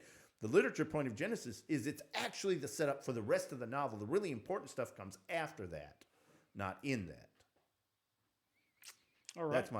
That's my, and if you were going to ask me, and I know you're not because that isn't the point of the topic, but if you were going to ask me, well, then what is it all about? Well, the answer to that is Jesus and the church is what the novel is all about. And that's why it takes so much time to build up to that point, and it becomes a crescendo of the whole story. It's not in Genesis. It's not in the Pentateuch. The Pentateuch is the setup for the story that's going to come. I would agree. That's my view as well. That yeah. I don't want to get too much into that because I actually have Josh Kendall coming in for next Saturday, and we're going to. I was trying to set you up for that. Thank you. I appreciate that little plug there. So next Saturday, it actually won't be a live show. Josh isn't able to do it on that day, but we're going to record it this week and going to broadcast it. It will drop it on Saturday morning, right? With the conversation with Josh, and he did a very long, extensive study in Genesis with some points. I won't make them right now because I want him to make his points. But he has a hypothesis about Genesis that we're going to analyze. I actually wanted to talk to him about the law. He agreed to that, but he has such. I mean, it's like, I don't know, 300 hours or something of teaching that I've listened through to his teaching on Genesis. Mm-hmm. And so I don't see us doing any more than that. I think that we'll have to get him back in for another discussion on the law at another time. Sounds good. But that's the plan right now. Looking forward to that. Yeah, I am too. I'm really, really excited about it. Put a lot of work into it. I know he has. I mean, I've listened to what he said, but I put a lot of work into listening and trying to understand what he's trying to say. So how are we doing on the topic for today? Do we think we've covered it? What do you think, Nolan? You covered a lot of topics. Well, we always cover a lot of topics. That's the way this show is. I think we started on whether creation should be taught in science class. Science class, and then it went from that to what creation actually is, and yeah, I think we. And my contention, I want to go back. I know there's some people who won't like what I'm saying, and partially I find is because they don't listen to what I'm saying when people don't like it. I think if you'd actually listen to me, you'd always agree with me. If you don't agree, it's because you're not listening. My wife hates it when I tell her that. It's because you didn't listen. She gets so furious. Yeah, I'm using my words very precisely here. Yes, exactly. You know. I'm like, no, I didn't say that. I was very careful in how I have never had that discussion with anyone. So I'm not saying that creation is wrong. I believe in creation. I believe God created the heavens and the earth. I believe he created all the things that we have. I do not know by which process he did that. I do not think that the Bible gives us any indication as to what that process was. Correct. From a scientific standpoint. I believe that, like you say, what we have is we have a theological stand view. That is not, see, this is what I want to make clear. I don't believe that science is better than theology. Right. Right? It isn't. I wouldn't necessarily say it's worse either. It's different. They're two different things. So this is the point. This is the illustration I give to Christians when I've had this discussion with other people before on this that disagree. It's like, what is more important, medicine or theology? Well, it all depends on where you're sitting Mm-hmm. or laying, as it may be. Mm-hmm. So if you're laying on the operating table, Yeah. medicine is more important. Far. You do not want a theologian. Yeah. Well, I tell everybody, am I on this camera? Am I on this camera? I'm practically a surgeon. I am practically a surgeon. Yeah. I went to the doctor, the podiatrist, because I had these plantar warts, and forced him to do it right then because I was like working right across the street. So I went on lunch break so I could go back to work right after we were done. So he wanted to make an appointment. Forced him to do it right then. So he put the anesthesia in my foot and cut him out. And I went back to work. That's how you make money. Okay. Anyway, so That's the definition of a real man. there you go. I didn't even wear a shoe. In case you didn't know. I didn't even wear a shoe back to work. And who needed a Band-Aid? Band-Aids are for sissies. So like 2 weeks later, they come back. They start coming back. So I went on Amazon and ordered a box of scalpels. Yeah. Don't need that podiatrist. You saw what he did. I know. Yeah, who don't need anesthesia either. Yeah. Right. If you can go back to work on a foot like that, you don't need anesthesia. No brain, no pain. So I bought a box of scalpels, went in the shower, and cut them out. Never came back. So I'm practically a surgeon. Better than the podiatrist because they didn't come back after you did it. Now, if you're laying on the operating table, do you want a theologian holding the scalpel? Yeah, do you want Michael? Or would you prefer a Harvard-trained medical Yeah, that's doctor? right. Do you want a surgeon? You want right? a real What surgeon. matters at that moment? Well, at that moment, what you want is medicine, not Yeah. theology. Right? And when you're looking for counseling and grief counseling, you want a theologian, not a doctor. So let me address this in a different realm for a second. Yeah. Okay, I'm putting it in very practical terms. I wrote an article about this one time on LinkedIn. We all tend to want our world to be mutually exclusive. We want to be able to categorize things so that they're mutually exclusive from one another. All the elements in this set are not in this set. All the elements in this set are not in this set. And that's fine. It seems like a good idea, but the world doesn't really work that way. And it's obvious when you go into your kitchen. And I set up the story with this little parable that said, or the article with this parable that said, let's assume you move into a new house and you have all the stuff from your kitchen packed in boxes and you line them all up on the wall and open them up so you can see what's in the boxes and you have a set of drawers. Now let's approach this from a mutually exclusive perspective. I'm going to put all the spoons in one drawer. Fine. If I put all the spoons in one drawer and I put all the forks in another drawer, and so I start this process of making sure I've gotten everything together, I run into a couple of problems. The first one is, when I look at all the things that I have in my kitchen that I actually use, there are not enough drawers in any kitchen I've ever been in to have actually mutually exclusive sets because some drawers are going to have only one item in them. Yes. Because I have one wire whip or whisk or whatever you call the thing in my kitchen. I have one of those, and what drawer do I put that in? I have no other items that look like that. One's going to have to go in a drawer. There aren't enough drawers to put it all in. And it turns out that if I said, I'm just going to put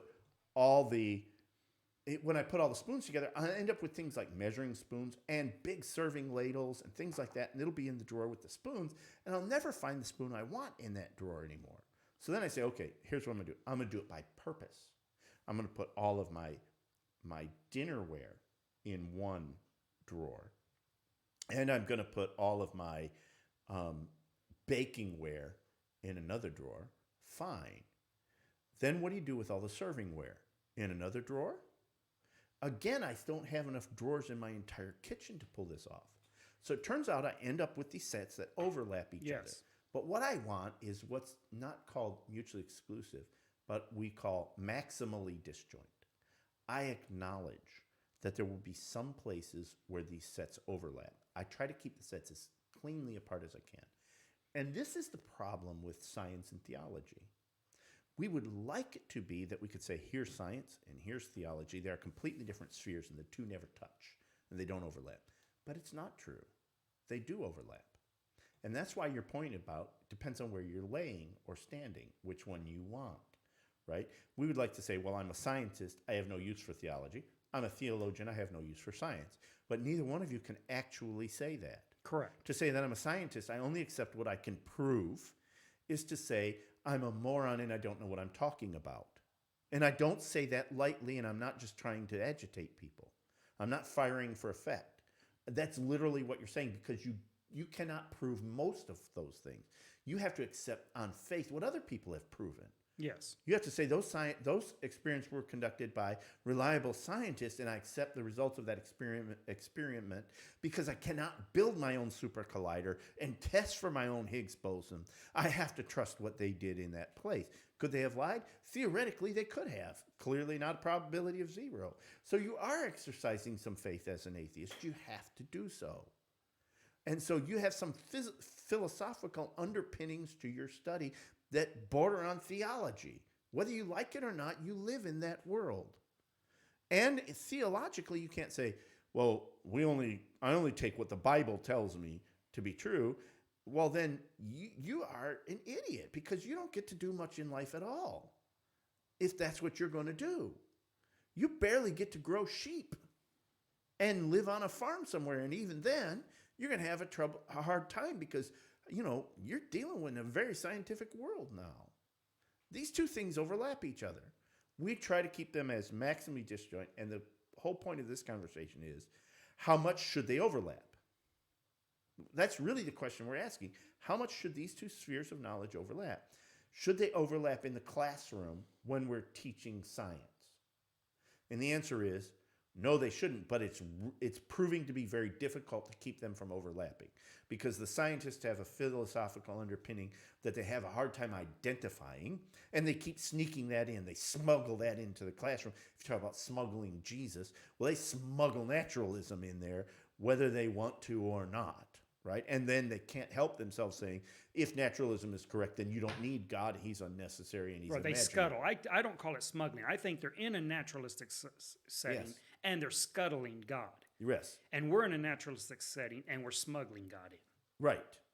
Right. And that's the challenge that we have, is that it's hard to keep philosophy out of either of these two bubbles, right? When Obviously, yes. I in mean, brief history of time- evolution is not just a natural model. If it was, I wouldn't have any issue with it whatsoever. That's right. It's a philosophical That's right. model. That's right. And that's the problem. That's where all their trouble comes from, I think. And the difficulty I have with anything they say about evolution is because they are using it as a philosophical depth charge to scuttle God.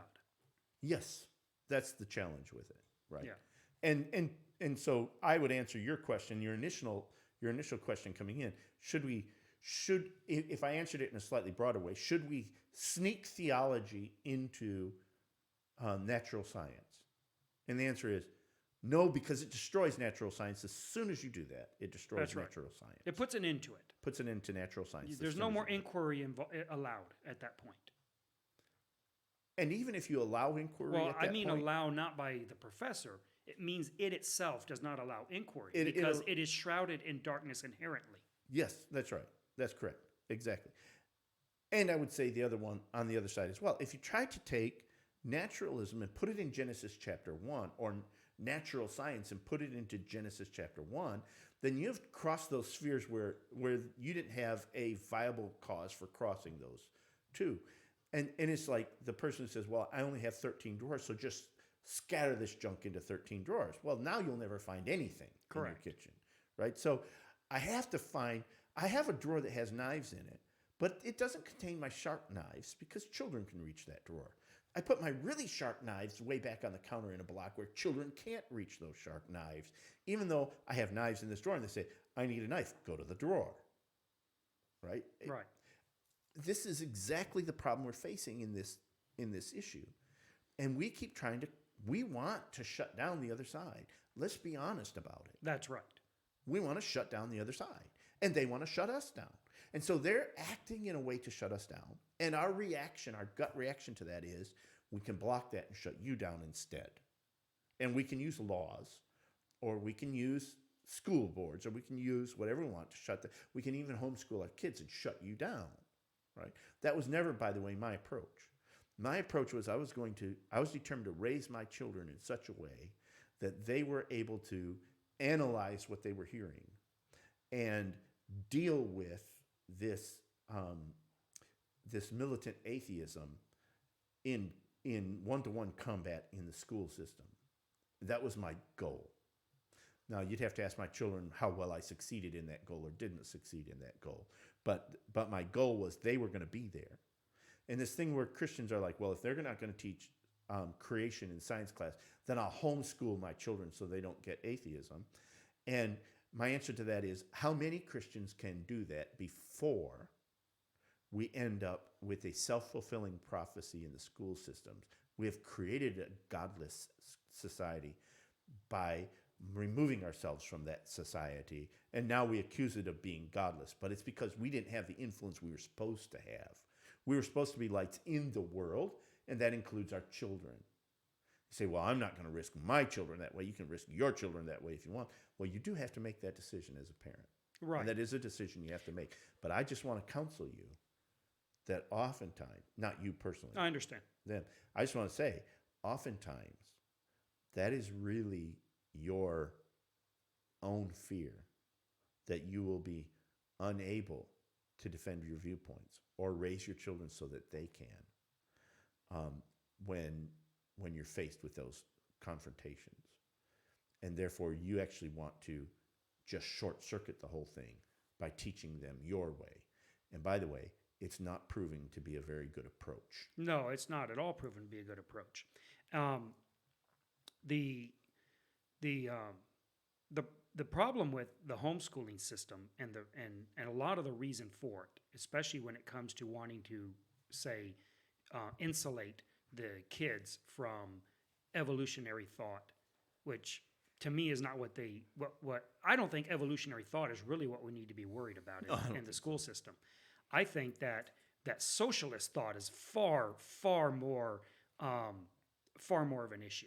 Yes. Far more detrimental than evolutionary thought, actually, to faith and everything. Yes. Anyway, but the idea of insulating them from these things is entirely based on the parents.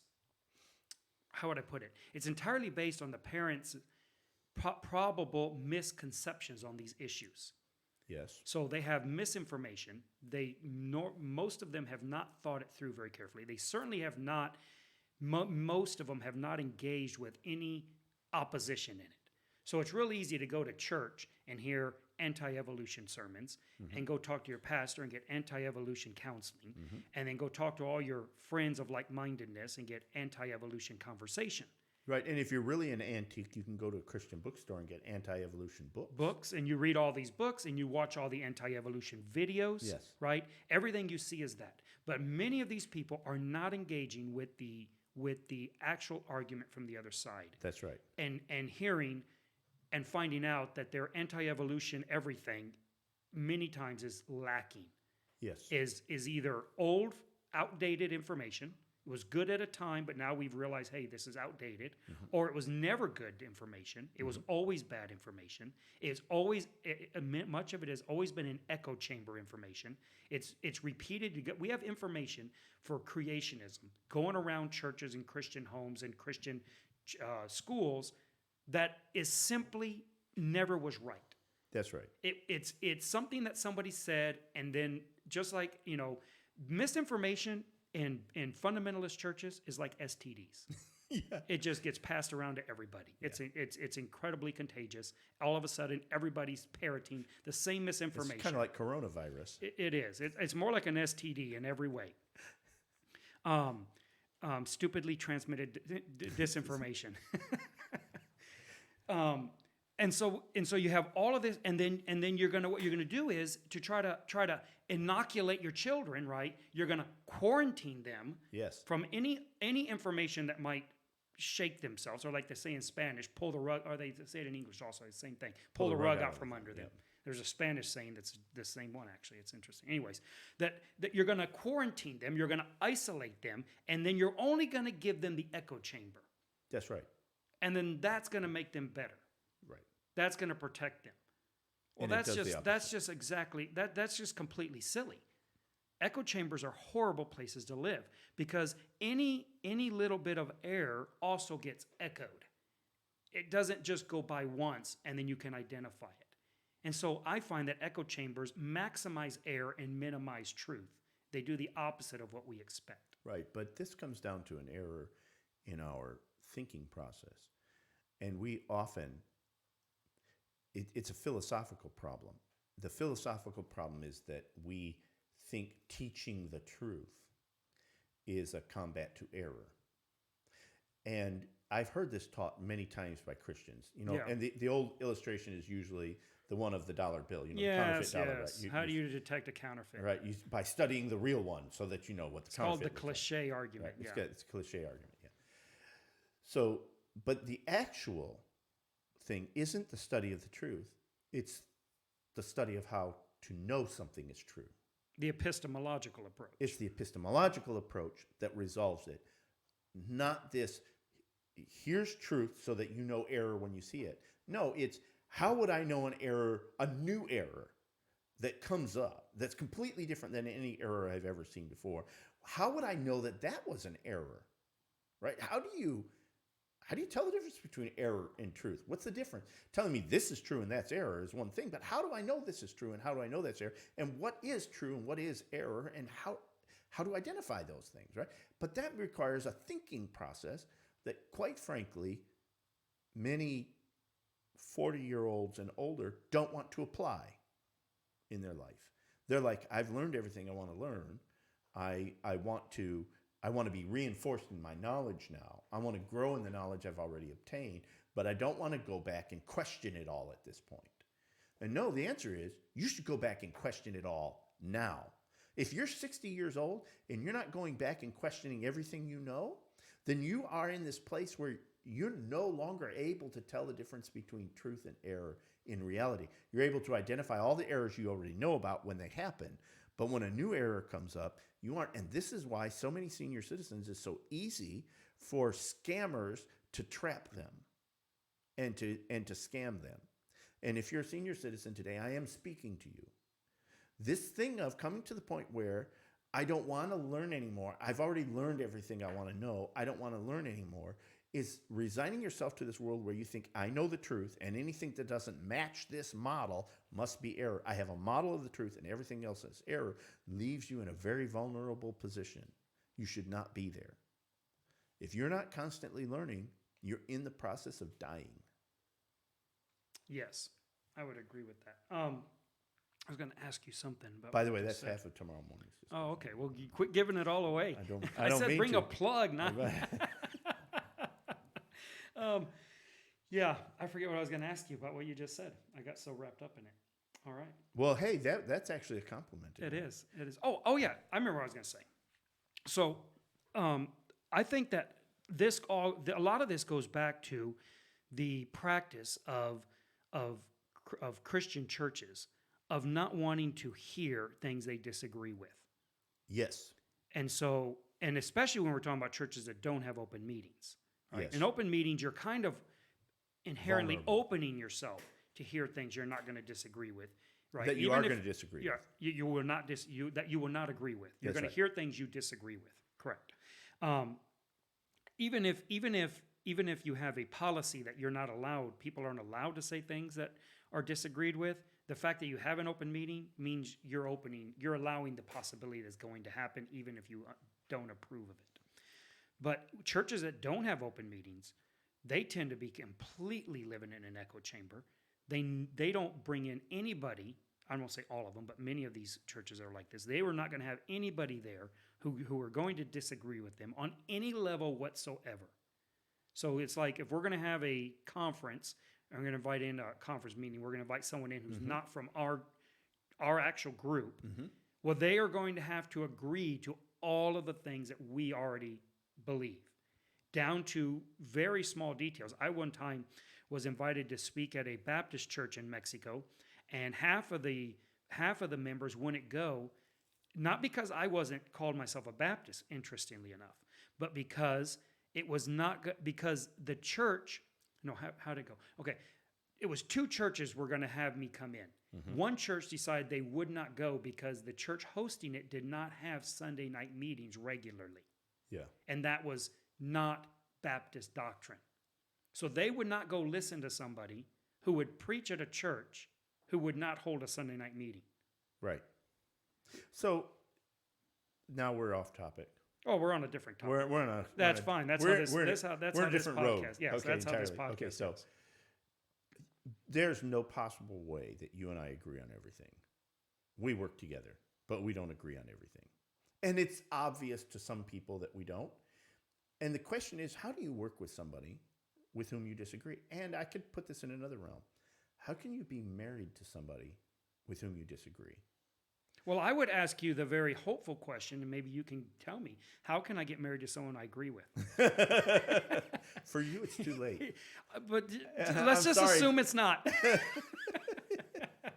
Okay, so why don't That you human answer the does not question? exist. So why don't you answer the question as far as working together? Because marriage, let's not get into that. So how do you work with someone you disagree? Well, with? Why don't you tell us? Let's go to the scriptural question. How can two walk together except they agree? Can two walk together except they agree? Yes or no? You're asking me? I'm asking. I think they can. I think he asked it because they can.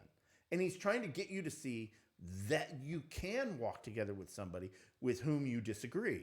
He's not saying it's not possible for two people to walk together, or he wouldn't have posed it as a question, right? He's saying, if you don't agree on everything, you can't walk together. You can't serve together. You can't work together.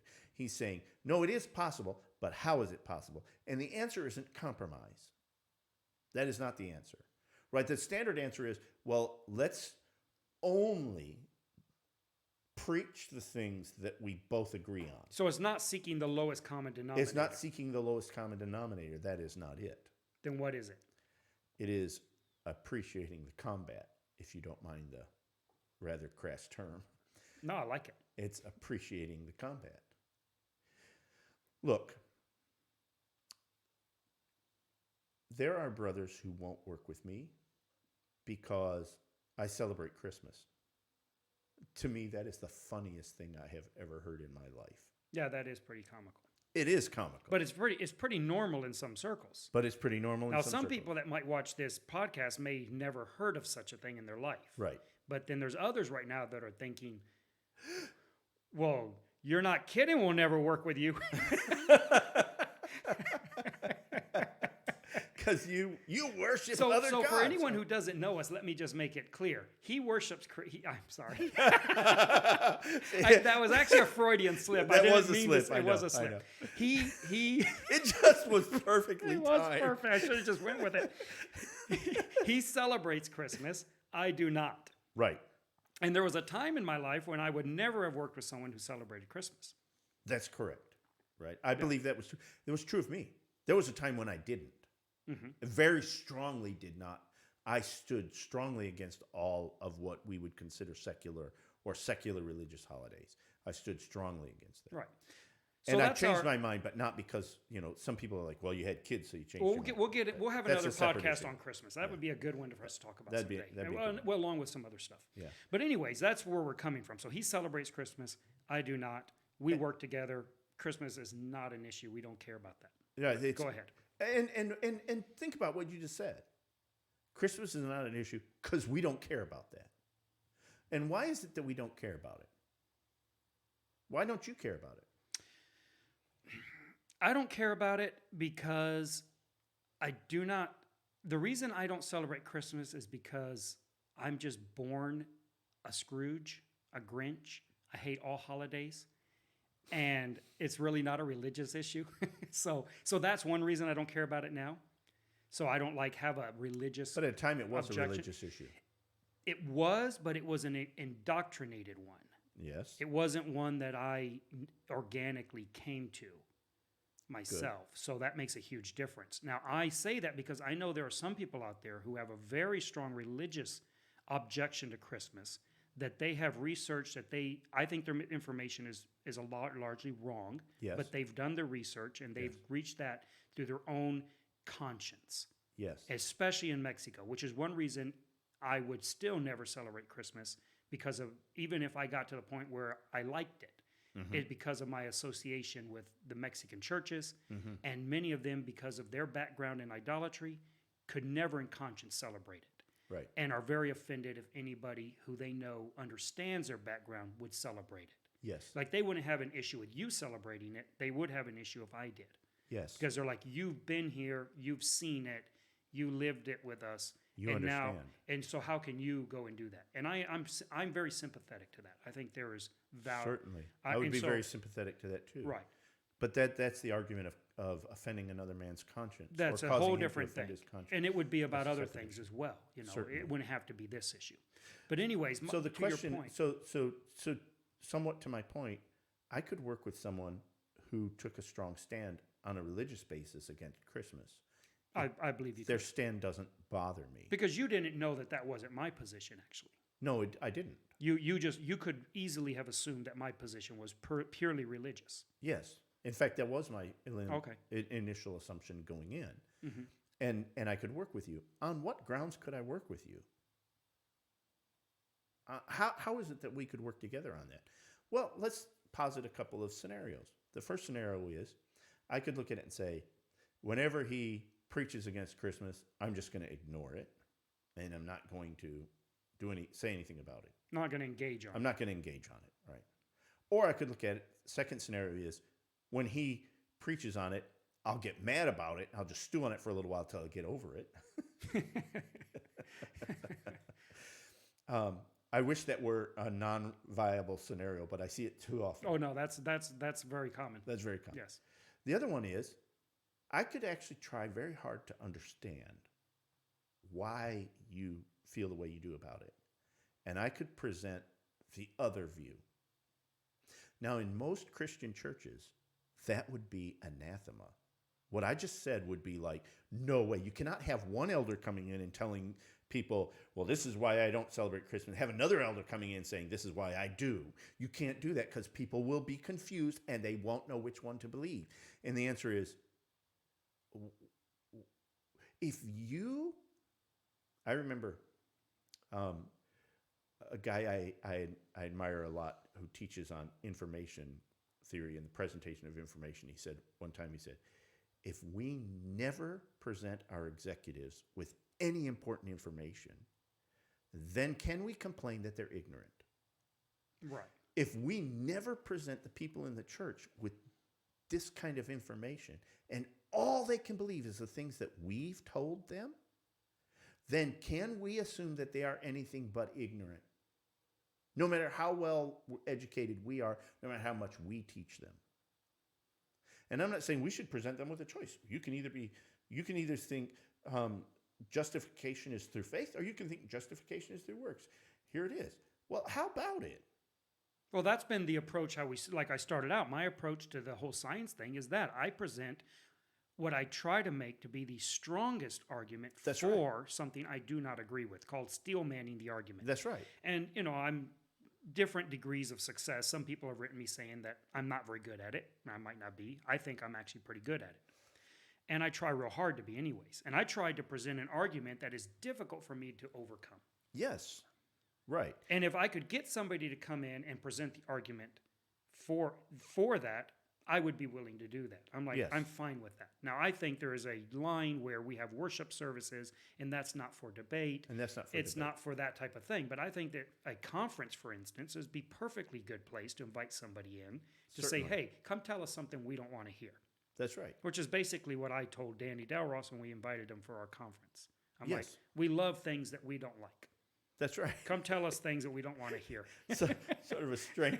It's hard to put that thought together in a Yes. cogent manner. Yes. Right? We want to be moved. I don't want to stay static the way I am. Most Christians don't want that.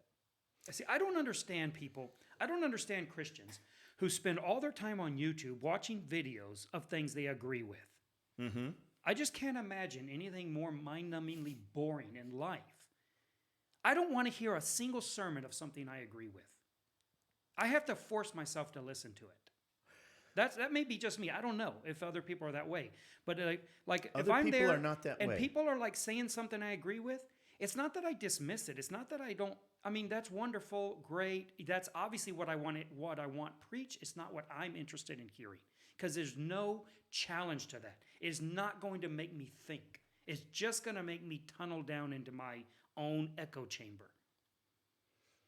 Most Christians look at the church as an echo chamber where they get they tune in to the radio station, and that way they can go To out Pravda. and that way they can go out into their world and make it through the week, and then come and get retuned in on Sunday, and then go back out into their week See, again. I look at it when I go to there and you or anyone else stands up and says things that I just don't agree with, and then I go out in the world and then they try to say something, it's like, honey, I've been beat up by the best. This is nothing. I got Amateur. tuned up at church like you can't imagine. Amateur. Amateur. You need to enrich your game a little bit. Yeah, you got to step it up. So look, I understand what you're saying. I know that we have, especially as elders, we have both problems. I do have people who have inherent weaknesses and will never be able to engage with people at that level, and they need reinforcement, and they need encouragement of the things that they know are true. I can't remember who it was. I think it was J.H. Jowett in his book, The Preacher's Life and Work, said that the primary first step in any service that an elder gives in the church is to first, he didn't put it this way, I'm modernizing it a bit, right?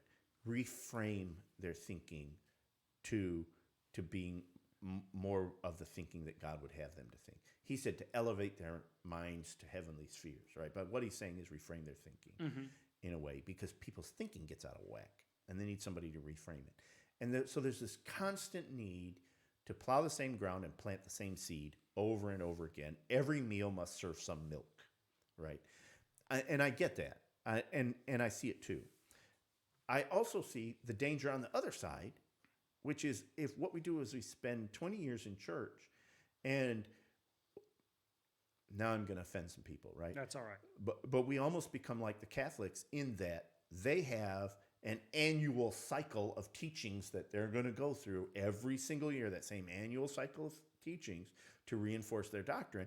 And we may not be doing an annual cycle of teachings through a guided missile the way they're doing it, but really we're doing that. Yes. Right? We're really preaching, teaching the same thing over and over again, because there's always new people and they always need it. And that's our form of discipleship. That's how we're going to get them into the doctrine. That's how we're going to get it into their heads. That's how we're going to reinforce the weak. We're going to, all that kind of stuff. And I look at it and think, I see nothing in nature that works that way. You do not see a herd of buffalo who all walk slow so that none of them ever get slaughtered. Because what that would mean is they all get slaughtered. And that's what's happening in Christianity. Because we're all slowing down to the level of the lowest common denominator, the slowest common denominator. Mm-hmm. Because of that, the devil has a heyday picking us all off. When what we should be doing is the body should be growing by the supply of all the joints and members. And some of those joints and members have to be powerful muscles that get exercised strongly. What we're doing is we're keeping the body artificially weak, because the only one who's allowed to teach and preach is the pastor or the head pastor or the main pastor. Everybody's thought has to follow their pattern, and if it doesn't, then you're out of here. You can't be here anymore. We all have to agree on all these things, and we're going to cover all these basic doctrines over and over again. And the answer is, you're just inciting weakness into it. It's just like the people who say, I want to teach truth, and then you'll be able to spot error, right? It's the echo chamber problem, but you've made a very small echo chamber because it's no bigger than you. Yeah, that's right. And you're pretty small, right? The body was not meant to be that. That's not the body ministry as I see it in the church. And to think the body ministry and the open meeting are the same thing is not true, right? It's the open meeting is an expression of the body ministry, but the body ministry was supposed to be this amazingly powerful, driving love that causes us to meet one another's needs intellectually, spiritually, practically, to push each other to grow. I'm telling you, it is not a comfortable thing to lift weights. If it was, we'd all do it. But if we're all going to be healthy somewhere along the way, if we're all going to think, well, I'm going to maximize the potential of my body, well, then you're going to do some exercises that don't feel good that day or the next day or the day afterwards. Yeah. You have a question. Okay. From Liz Thompson. Okay. But has your perspective on listening to what you don't agree with, are you open to changing your mind? Oh, that's a good question because I was actually going there's multiple questions. Oh, okay, so sorry. that was one. Sorry, I Okay. should have said it. So that's one of the. That's how he does this. Okay. That lets him talk longer. Okay. Are you open to changing your mind? Do you listen to understand a different perspective or to prove it wrong? Okay, like I say, I think that's a really good question because I was actually going to go there. So I think that the reason to what you were saying, Mike, and you can tell me whether you agree or not, but the reason why churches and particularly many pastors do not want to hear things they don't agree with, I do not think it's because they're honestly that concerned about people being confused. I think that's a small. I think they are, but it's a small amount. It's just actually. the excuse they give. I think that there's a legitimate concern there to a degree, but I think the main reason is they do not want to even entertain the idea that they could be wrong and that they need to change something. I really think that's a large portion of the problem. And so to Liz's question, I listen to those things for all of the above. So I listen to them because I think I'm right, and I want to prove them wrong. What's up? That camera. Oh, I know, but I'm talking to you. I'm picturing Liz on you. See that, Liz? You got a handsome face now. Okay. That's one interpretation of the... So I listen to them initially. I listen to all the opposing viewpoints because I want to prove them wrong, because I have that combative nature in me that anyone who knows me knows. It's important to acknowledge that fact. Yes, I want to prove them wrong. And to prove them wrong, I have to, and this is where my discipline comes in, because this isn't natural. I'm telling you right now, you have to be disciplined in this, whether it be formally in school or self-disciplined as I am, but you have to be disciplined in saying, to prove somebody wrong, I have to understand what they're saying. Yes. I can't just go the easy route. I can't straw man their argument. I can't burn down their argument before I've understood it. That's not proving anybody wrong. That is only reinforcing my echo chamber. Yes. And so I am very disciplined in this when I am approaching these things I don't agree with. Sometimes they infuriate me. Mm-hmm. I'm listening to these, for instance, Eric Weinstein or Sam Harris or Dawkins or whoever is talking about these subjects, and I'm just infuriated, and I want to reach out and strangle them, right? In my mind, it's like, I'm so mad. But I can't prove them wrong if I don't understand very well what they are saying. Yes. And there's some of the things they're saying that require a lot of study, maybe years of to wrap your mind around, that you really understand what they're saying, so that then you can say, okay, they're wrong. Which means you have to be willing to live with a certain amount of discomfort while you study that out. Discomfort and uncertainty and ignorance, right? That's right. You're listening to them speak, and they're talking about things you've never thought about, and you have to say, okay, I don't know any about this, so now I have to let this person that's making me very angry, I have to let this person instruct me, teach me, even though I hate everything they're saying and I disagree with it, so that I can understand it, so I can prove it wrong. Yes. But then that leads to the third thing. Then I am opening myself, even if it's not voluntarily, I'm opening myself to actually be persuaded. And many of them have persuaded me on some things. Yes. So I hear them, and I'm mad at them, but I'm listening to them because I need to understand them. And then they start making sense on something. And then I'm like, okay, now I have to engage with this. I can't this is not something I can prove wrong. It's likely right, some of this. And so there's a... have you ever seen that experiment they do where they have you put your hand under the table, one hand out on the table, one hand under the table, and then they lay this dummy arm on top of your arm. It has a hand. I've seen versions of that in movies. And then they hit it with a hammer and you react. Yes. Right? You sort of almost feel the pain, right? Because your brain is interpreting something there. We do the same thing ideologically. And that is, we become so associated with everything that we believe that we now believe that if any one point were proven wrong, the whole thing would fall apart. And therefore, in a moment where we think they have persuaded me that this is true, it causes us to say, well, then maybe everything else I believe is wrong. And we don't want to go there. That's very hard for us to be. It's hard for us to say, wait, if I yield one point, I am not entirely wrong. My whole position isn't destroyed on that one point. And I am not the same thing as my position. God is not the same thing as the things that I believe. When, who was it? Philip Yancey wrote the book, Your God is Too Small. That's one of the points he makes in there. He says, you constantly think that what you think about God is God. And if that's the case, then all I have to do is prove that one thing you think is wrong, and suddenly all your faith in God is wrong. God himself is wrong. And it comes a point where you have to separate you, your beliefs, and the truth. And as three separate things, and say my perception of what of the truth results in what I believe, but it isn't all of the truth. It might not even be the truth. And I have to be willing, and the fact that I change a belief doesn't mean that I have now changed the truth, or that what I believed before was somehow a lie, and the fact that I taught this was hard for me, especially coming from a point where I taught young earth, and I was very persuasive about it with people. And fanatical. I'm assuming you. Oh, I was very fanatical about it for quite some time. And then changing and saying, wait a second, I have to change that belief. Now, what about all those people I've taught? What about all those things I said? Was I teaching a lie?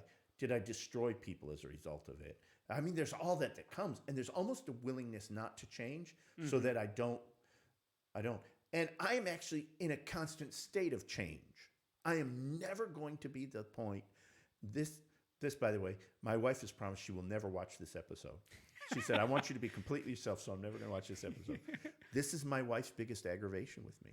Mine too. That I change constantly. She said, you're like a chameleon. You change with whoever you're around. No, I don't change with whoever. I'm changed with all the new things that I learn. Change me. Yes. Well, then how can you teach anything as truth? Well, that's a good question. Go ahead. Well, no, I have the same thing. So, I have it multiplied by many hundreds because I have the people in Mexico that have known me and heard me, and I've taught many of them a lot of things, and they're very zealous on them. And now I'm coming from the Spanish podcast I do and this Bible school I teach and saying, okay, I taught you this. I don't think that way anymore. That's right. I think that's a mistake. And this is what I think is, and they're like, well, how do we know this isn't a mistake? Well, you have to, I don't know, but I'm just how I see it now, right? Right. This is what I see to be true now. Right. And I have to acknowledge where it's wrong. See, Well, this you is know- go ahead. Go ahead. you say, Here we go. okay, you see the way he said it now, where calmly, I think differently now. Yeah. That's not actually how he tells them that. He goes, how could you think that way? If I can change my mind, so can you. And, and they get all riled up. And he goes, what? Well, I didn't say anything. I just said I changed my mind. Why do you dislike me? Well. And he's like, super rude. And Okay, and I want to and Bitter much? yeah. Is this a problem with you very often, people? So I want to point out I'm just going to circle back to where we started today for a brief moment, and that is to say, oftentimes Christians point at science and say it constantly changes. Just look at a science book from the 1960s and see what it says, right? And compare that to now, and they will tell you that was not true. And my answer is, if you really feel that way and you feel that isn't your life, then you're stagnant and you don't know anything about history. Or you're unwilling to acknowledge how much your opinion actually has changed over time. And think about how often in Christian history our view of doctrine has changed. Say, well, I can find people teaching, whatever, whenever. Well, of course you can, all the way back. But if you look at mainstream teaching of doctrine, it has changed over time as our worldview as Christians have changed over time. And if any evolutionists want to go back and pick up a religious text from 1420 and compare it to what our religious, instruction books are today, they would point out dramatic different. All you Oh, have of to do course. is point out the role of a husband and wife in 1420 in a religious textbook and one today, and suddenly there's this difference. Christians seem to be unwilling to acknowledge that has happened on our side. Or they're actually trying to maintain the 1420 view.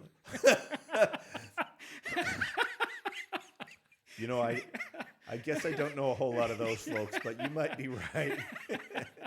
you may be right. But Getting to going- Liz's question, yeah. Well, I mean, just in the whole thing. So the problem, I think, is a serious problem in Christianity, is a view that not ever changing your view is a positive thing, right? Yes. And it's not. It's not a positive thing because one, I don't think it's possible. I don't think anyone can prove, like you're saying, that it hasn't happened.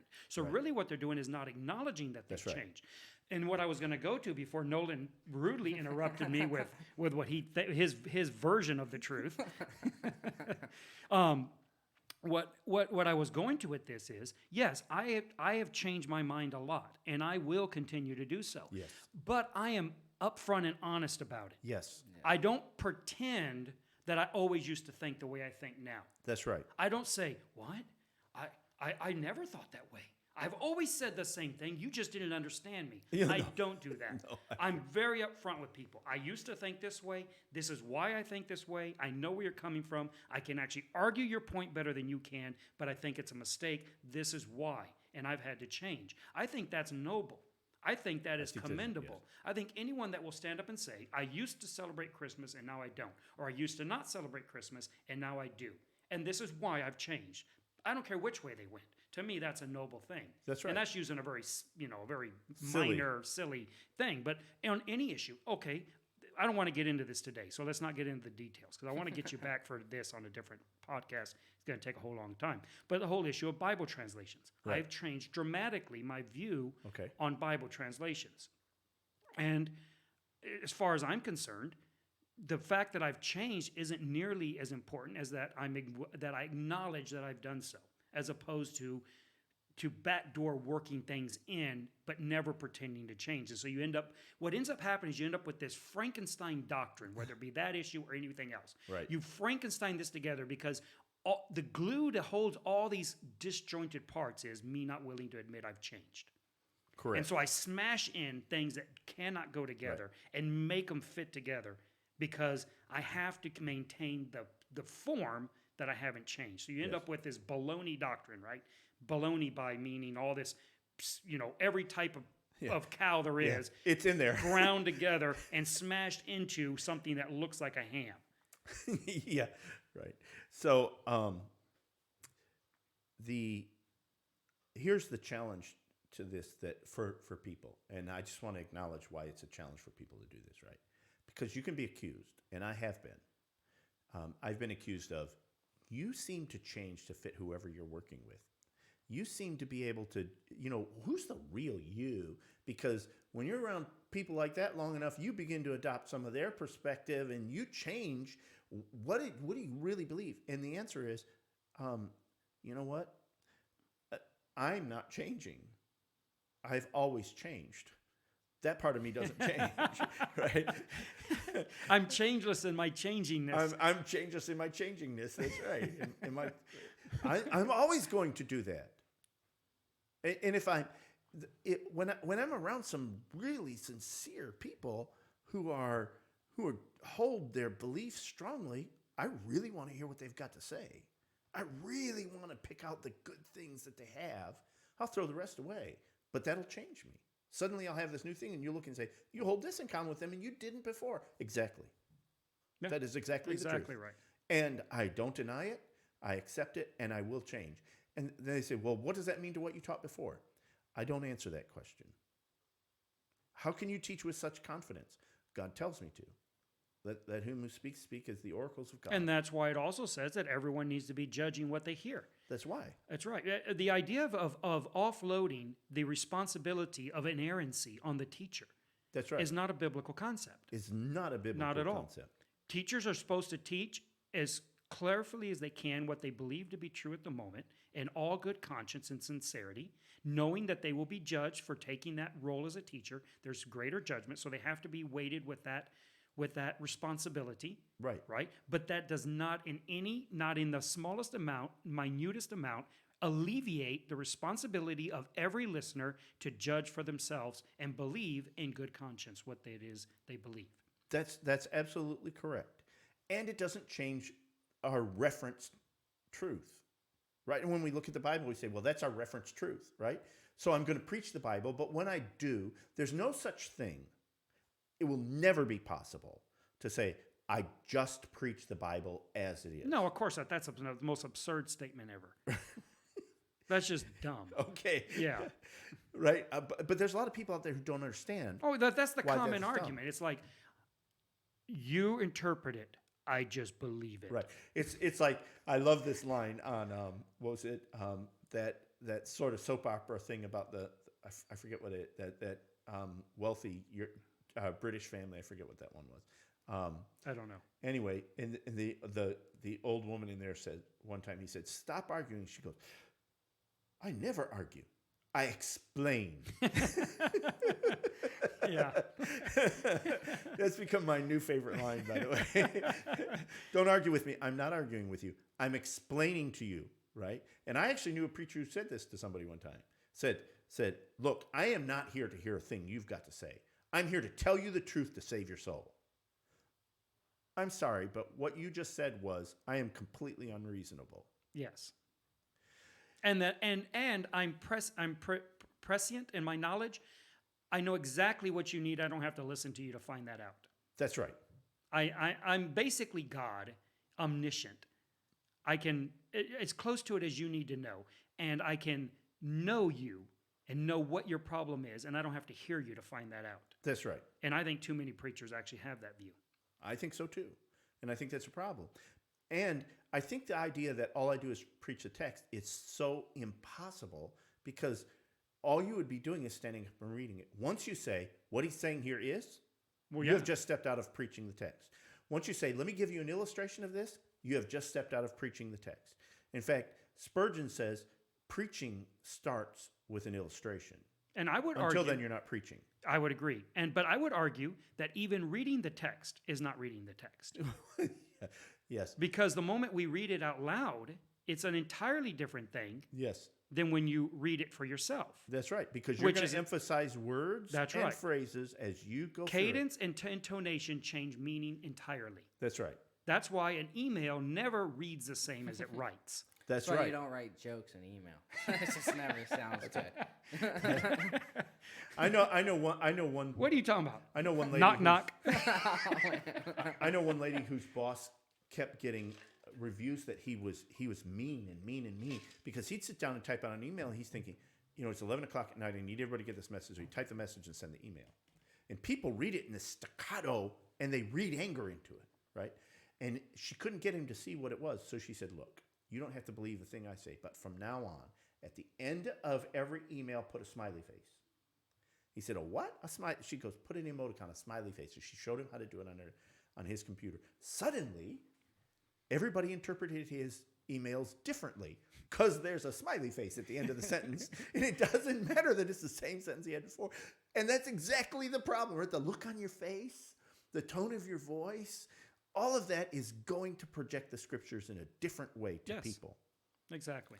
So there's no such thing as I just preach the scriptures. No. That's it. I'm just a simple old Bible preacher. I just believe the Bible. I don't interpret it. That's just complete rubbish. Right? How's there any value to you then? Why don't you just don't talk? Yeah, right? just because what I really need is somebody who can interpret this for me today. Just go run your printing press, and that's all you need to do. Then. And that's all you need to do, right? Yeah. But we that's have not what you do. Comments. Yes. Sure. From Brett Carpenter. Right after Michael converted me to PC, he switched to Mac. Right after Michael converted me to most of his doctrines, he switched to mine. He goes, love you, Brett. I don't know about this Mac thing, though. That's an evil thing. It's a wicked problem. He says, Nolan, you bring back many bad memories that I have. You are very brave.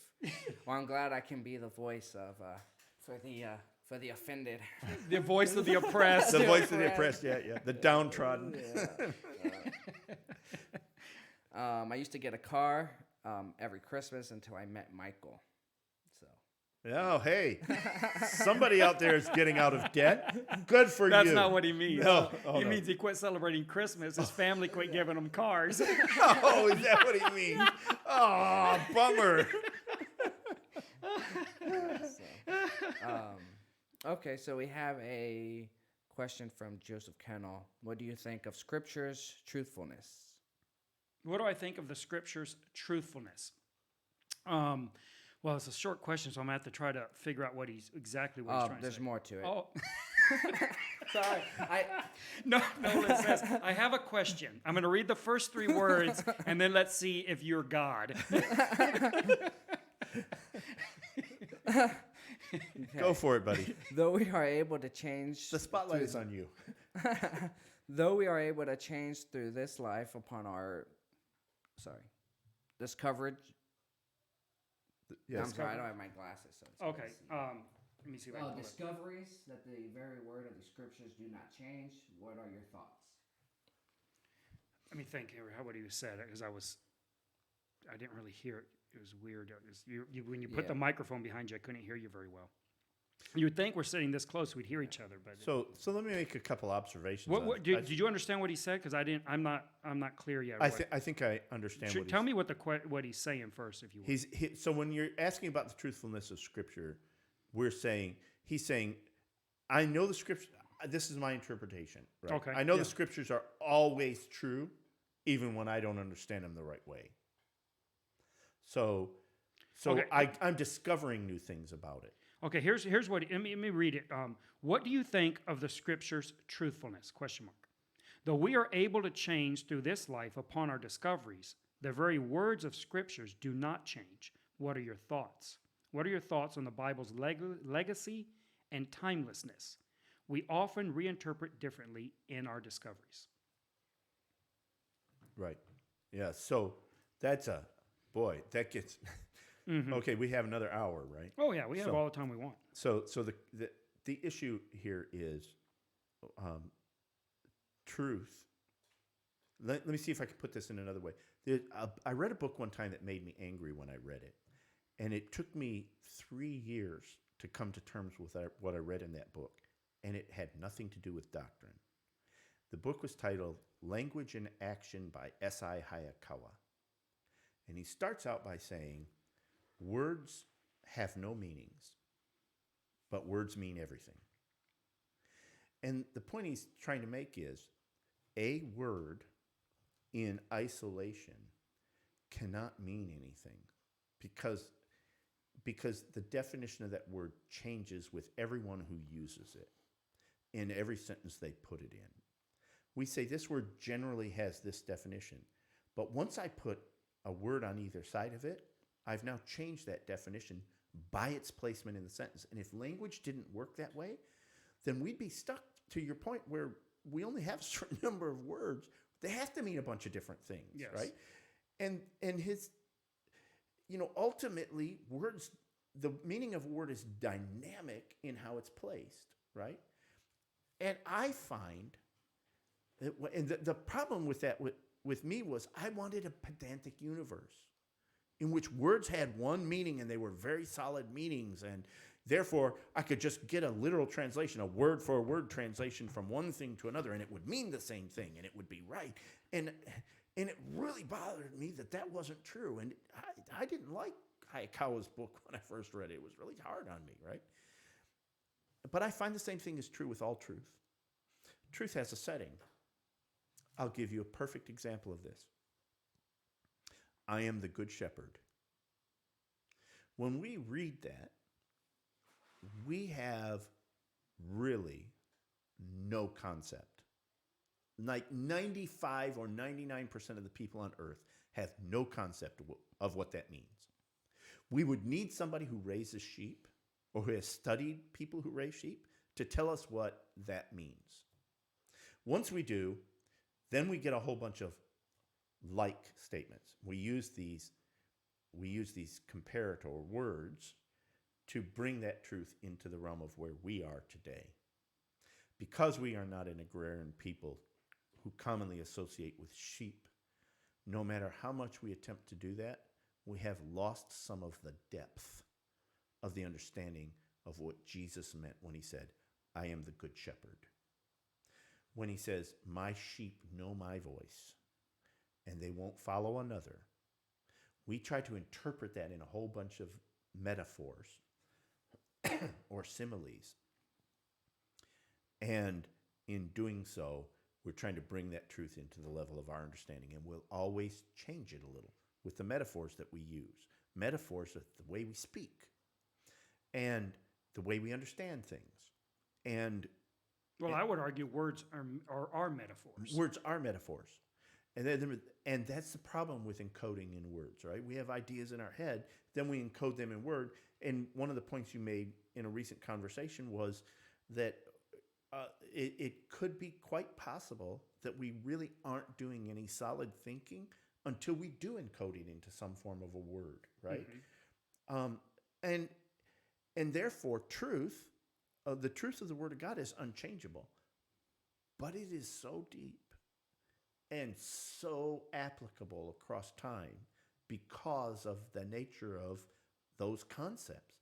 And it's not because God's Word is somehow mysteriously and unique and that it is always applied across time. It is that those concepts themselves are transcendent. Mm-hmm. And therefore, the book that describes those concepts will be transcendent across time. But it's going to mean we have to constantly update our understanding of that book. I heard a beep. Yeah, Switch state. that's Okay. when it File. has a 4 gigabyte limit, and when it starts a new file, it beeps. Oh, okay. We good. can't get rid of it, and every time it comes up in every podcast, Okay. goes the beep. Okay, so But yes. I won't worry about it. Now, does that match your understanding? It does. It does. I would to answer Joseph's question on this. Hold on here. Brett says, "Is the Bible all we need to understand the Bible, or do we need to?" Okay, we'll get in that in a minute. Yeah. Joseph has another one. Go ahead. Can you It see it? says, I am nothing, that the text is very old and yet Noting. can speak new thoughts. I am noting that the text is very Oh, yeah. old and can Yeah. yet speak new thoughts in our thoughts, life. Okay, so I understand where you're going with this, Joseph. I understand what you're saying, and so here's how I would kind of answer this myself in an abstract way. I believe that that the Bible is an encapsulation of truth, or an Yes. articulation of truth, however you want to phrase Of it. transcendent truth. Yeah, well, I think truth is transcendent by Good nature. point. So I believe that, to keep it simple, I would say the Bible is an encapsulation or an articulation of truth. To understand that, we must interpret it.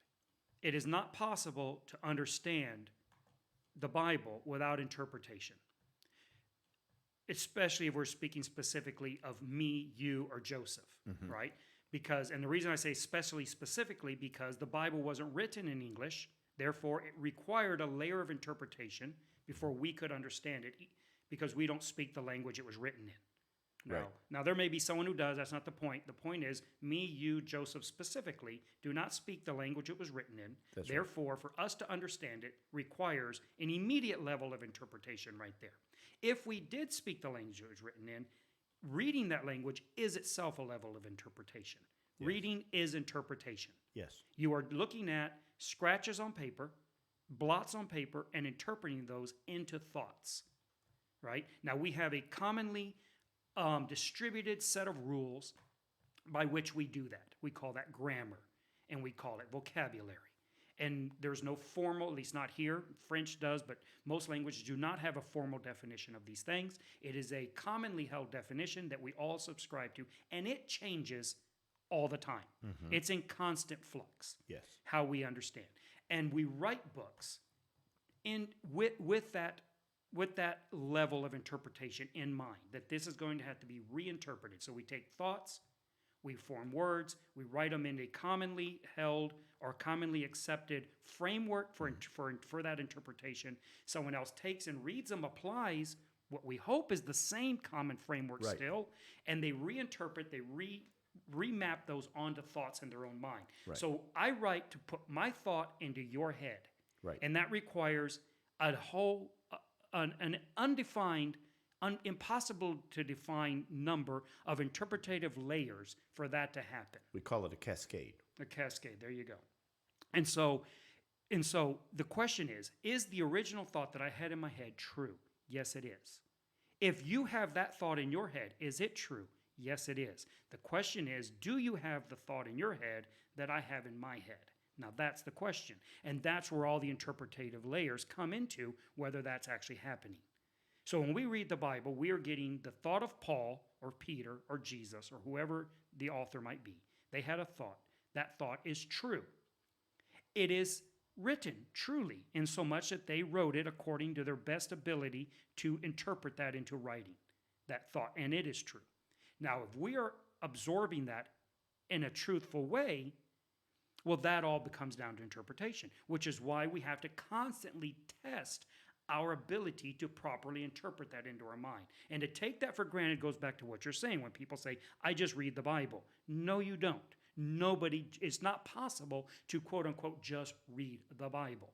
That's right. You are interpreting it on so many layers, you're not even aware of it. And the more aware you are of the individual layers of interpretation, the more you can test each one, quality check each one, to know, am I doing it properly so that I am truly getting the true thought into my mind so that I'm thinking truth. And what we find when I look at the way I look at it is I find errors in every level of my interpretation that I can fix. Yes. And by fixing them, I can better understand the truthful statement that's being made. Right.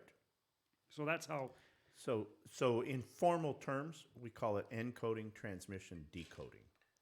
Then in verbal conversation, there's a part of verification and validation, where you ask the speaker, and we've done this today, is this what you mean by when you say that? This is what I heard. This is what I got out of it. Am I right? And then you get the yes or no that comes back and the clarification that goes on it. The problem is in encoding, I have to use certain tools to encode, and decoding, I have to use certain tools. If we both have an Enigma machine and they're both set to the same key, we get perfect encoding and perfect decoding, and anybody who reads a message in the middle doesn't get it. When I'm decoding literature over time, I have to use the decoder wheel of the time in which it was You written. have to have the historical sense. I have to have this historical sense. I have to have a dictionary that interprets it that way. I have a book somebody gave me recently because I love old books. I'm just exactly the opposite. Michael throws them all away and gets electronic, and I actually have paper books. He uses it as a plant stand over here. You know, that's what he. My wife loves the old books. Yeah, right. So I got a very old book, and this very old book uses the N word in it multiple times frequently. And the author was not intending an insult when he wrote it. And it was common use in that day to refer to people of color like that. We find it very offensive today, and I would never use it. Correct. But when I look at the old literature, I think, okay, was he trying to be offensive or not? No, okay. Then is there any entertainment value in the story if I Well, take that out? this is the argument right now we could have a very specific one that everyone would Yes. recognize, Tom Sawyer Yes. and Huckleberry Finn, Yes. especially Huckleberry Finn. Yes, Right? This is considered a classic American literature, yes. and yet it's very objectionable in its word choice nowadays. That's correct. And that's because what we're doing is we're saying, I insist that my decoder wheel from my day is the one that I shall use to decode this book. And I don't care what the author's intent was, and I don't care what his encoding device was. I only care about what my decoding device is, right? And we have to, and by the way, I know a lot of people who do that. And so they find all these secret messages in the Word of God because they have framed a secret decoder ring to find these secret hidden messages in the Word of God, and they think God actually put them there in that way because they have a decoder ring that finds them. And the answer is no, that is not the case. That's right. You're trying to ascribe to an author something that I find, and if you ever want an example of this, just research Shakespeare. There are people who have decoder rings for Shakespeare where they're decoding all sorts of interesting messages in Shakespeare. In fact, there's one decoder ring where they believe Shakespeare is actually Francis Bacon, and he's encoded his name in the secret encoding language into Shakespeare's writings, and they find every possible spelling of the word bacon in there, all that they can, and they get it out. I've had people who have who said Shakespeare was actually one of the interpreters of the King James, and you can find this psalm, Yes. and it says shaking spear Yeah. and the year and all this kind of nonsense that goes along with it. I can't even remember the complexity they go through to try to get that. Yeah, to no, be I've read true. the same one. Yeah, that Right. one of the psalms says shake and spear, and they're at the words that when the words are meaningful as for some date in Shakespeare's life. Yeah, yes. Right. Yeah. It's absolute craziness. No, right? it is. But it's me trying to apply a decoder ring that the author didn't use. Yeah. Right. So Well, more to Joseph's question, which I think is a very good question we ought to look at, and that is, so having established all that, what he's asking is that if the scriptures don't change, let me see how I put it, because it's a good question. I want to get it right. He says if the scriptures don't change, but then our lives, let me see here. but the way we understand them changes over time. How does it speak multiple messages to us if it doesn't change? Well, again, I think we got to be very careful. This is to what you're saying. I think we've got to be very careful as to these multiple messages that it speaks to us. Right. Because we are pattern seeking. You've said this many times before. We human beings are pattern seeking machines. Yes, we are. That is what we do. We like patterns and we don't like non-pattern, right? We do not like things that don't follow a pattern. Those are outliers, and in a different time, we kill them. Yeah, that's right. Right? You're an outlier, you die. We don't want anyone who's weird. We don't want anyone who's different. We want the same. We want everyone to talk the same, dress the same, be the same. We want everything to be the same. And an evolutionary biologist would tell you that this is evolutionary processes right in our biology, right? That this is for survival or whatever. Anyway, so we like patterns. We find patterns where there are no patterns. That's right. We find them because if you have a random set of things, you're going to have patterns in randomness, right? The idea, something's not random if there are no patterns in it, Yes, that's right. right? So if it's perfectly random, there will be patterns in it. That's right. But if there's never a repeating pattern, it is not perfectly random. It is designed to appear random Yes. by never having a pattern at all That's that right. can be discerned. So when we look at Bible and we find different meanings for different times, it's often the case that we are simply finding patterns where there is no pattern to be found. That's right.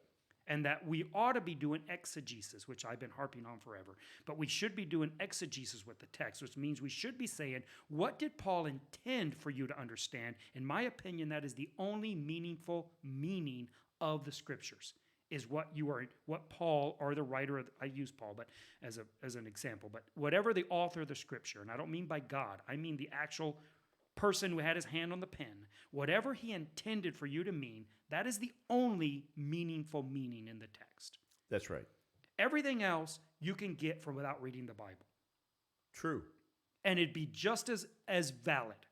So you could sit here with no book open and come up with some consolatory meaning of something, some way of looking at the world around you or your situation that's consoling to your heart, and that is just as meaningful as if you read a verse in Scripture and conjured it out of your own mind as well. Mm-hmm. If it's not what the author was actually saying. Right. Otherwise, you can do what so many preachers and teachers do of the Bible, which read a half a sentence or a half of a verse or whatever. They read a portion, arbitrary portion of the Bible. They teach something that is very comforting, very truthful, very useful, but the exact opposite of what it says. Yes. Or at least. No, I'm Not not saying exactly. it's always an opposite. I'm saying in this scenario, Yes. I'm not saying that every time it's opposite. Gotcha. I'm saying they will say it can be the exact opposite of what is being said Yes. and be truthful, meaningful, and comforting Yes. and useful. Yes. But it's not what the Bible says. Yes. And now the objection I'm going to get is, well, then it's not true. No, it is true. It can be true, Yes. right? It can be. It can be true. It can be useful, consoling, meaningful, and not biblical at all. In fact, it's anti-biblical in that it went against what you actually read. Right. And I understand what you're saying, and I understand why you're trying to say it that way. It can be biblical in the sense that you can find it in Scripture. It's just not in that passage, It may not be found in any scripture. and it may not. But I'm it could be in my possibly illustration. defined. I'll say, yes, Yes. it could. There could be many ways. Yes. And it could be not against it. It could be just mildly not Yes. with it or parallel. I'm saying the extreme Case. and this is where people are going to misunderstand me. That I'm actually defending it, not condemning this. Right. Right? I'm saying that it is useful. It is truthful. It is mean. I'm not saying it always is. I'm saying Right. in my scenario, we have John Doe stands up, preaches a sermon. Let me give you an example, a real life example from a preacher I respect probably more than any other preacher. So I'm going to use him, and I don't want anyone to think I'm picking on him. I'm not going to use names. Anyone who knows it, I'm not picking on him. I respect him probably more than any other preacher, living preacher today. Okay? So he gets up and he preaches a sermon that you shouldn't feel sorry for yourself. Yes. Okay? He preaches it, and his text is where Jesus says, "Don't weep for me." And he's saying, feeling sorry for yourself is a bad thing to do. Great sermon. All his points are truthful. They're all meaningful. They're all useful. There is nowhere in the Bible that says this. And that verse says the opposite. Right. That verse says, "Don't cry for me, cry for yourselves." Yeah, that's right. So it actually says the opposite of the message. So in this exact, and this is a real case, it is exactly what I'm describing. Now, I am not condemning the message. Right. I think that is a message that should be preached. I think it should be preached more often. But it's not what the text says. That's right. So my only complaint is don't read the text. But that gets you into a whole nother scenario. Because I tell people, if you have something you want to say, don't pretend the Bible says it if it doesn't. Right. Just get up and say it then. Right. Now they say, well, that's terrible. You're saying we shouldn't read the Bible. No. No, I'm saying if you're going to read the Bible, don't say the opposite of it. Yeah. Which means you're not going to be able to say things you want to say. Some. Exactly. That's my point. There are things you want to say that you will not be able to say if you're going to be honest with the text. So my point to Joseph's question here is that we need to be very, very careful when we start saying, how the Bible speaks in timeless ways. It deals with everything. No, I don't think it does. I actually don't think it does. It does not. It was never meant to. It speaks in timeless ways in that the truths it speaks and are what it does transcendent. speak of are transcendent. That's right. But that doesn't mean it speaks to everything today. Like they're trying to say that the Bible predicted flight to the moon. Yeah, like That's trying to say- a typical fundamentalist trope. Oh my goodness. Yeah, that the Bible predicts that we were going to go to the moon and it would be our downfall. Because even though you are lifted up to the heavens, it says, you will be brought down low. Okay. Okay. So I guess now is a good time to go to Brett's Yeah, question. yeah. Is the Bible all we need to understand the Bible? Is the Bible all we need to understand the Bible, or do we need to understand the culture of the time it was written in to properly? I'll let you interpret? take it first. Take a swing. So the Bible is not all that you need to understand the Bible, and I can say that absolutely, certainly, because you need a dictionary. You could just start there. So once you've Right, so it's- established one thing, One thing. this is a scientific method, right? This is a So scientific method. If you establish one thing that proves that you need additional to the Bible, then you've established that there may be many more. That there may be many more. So yes, you need a dictionary, right? So let's start right there. Let's start there. Right? You need to understand what the words in the Bible say. Once you do that, you say, okay, but which definition of the word do I need? Oh, well, I need the one for that context. Okay, once you say context, what do you mean by context? The context of that passage, the context of that book, the context of that author. The And context answer is, of that time, that history. and the answer is yes, you need all of that to understand it properly. All right, to understand it fully. Now, you may get a proper and a right interpretation without some of that, but it will be accidental.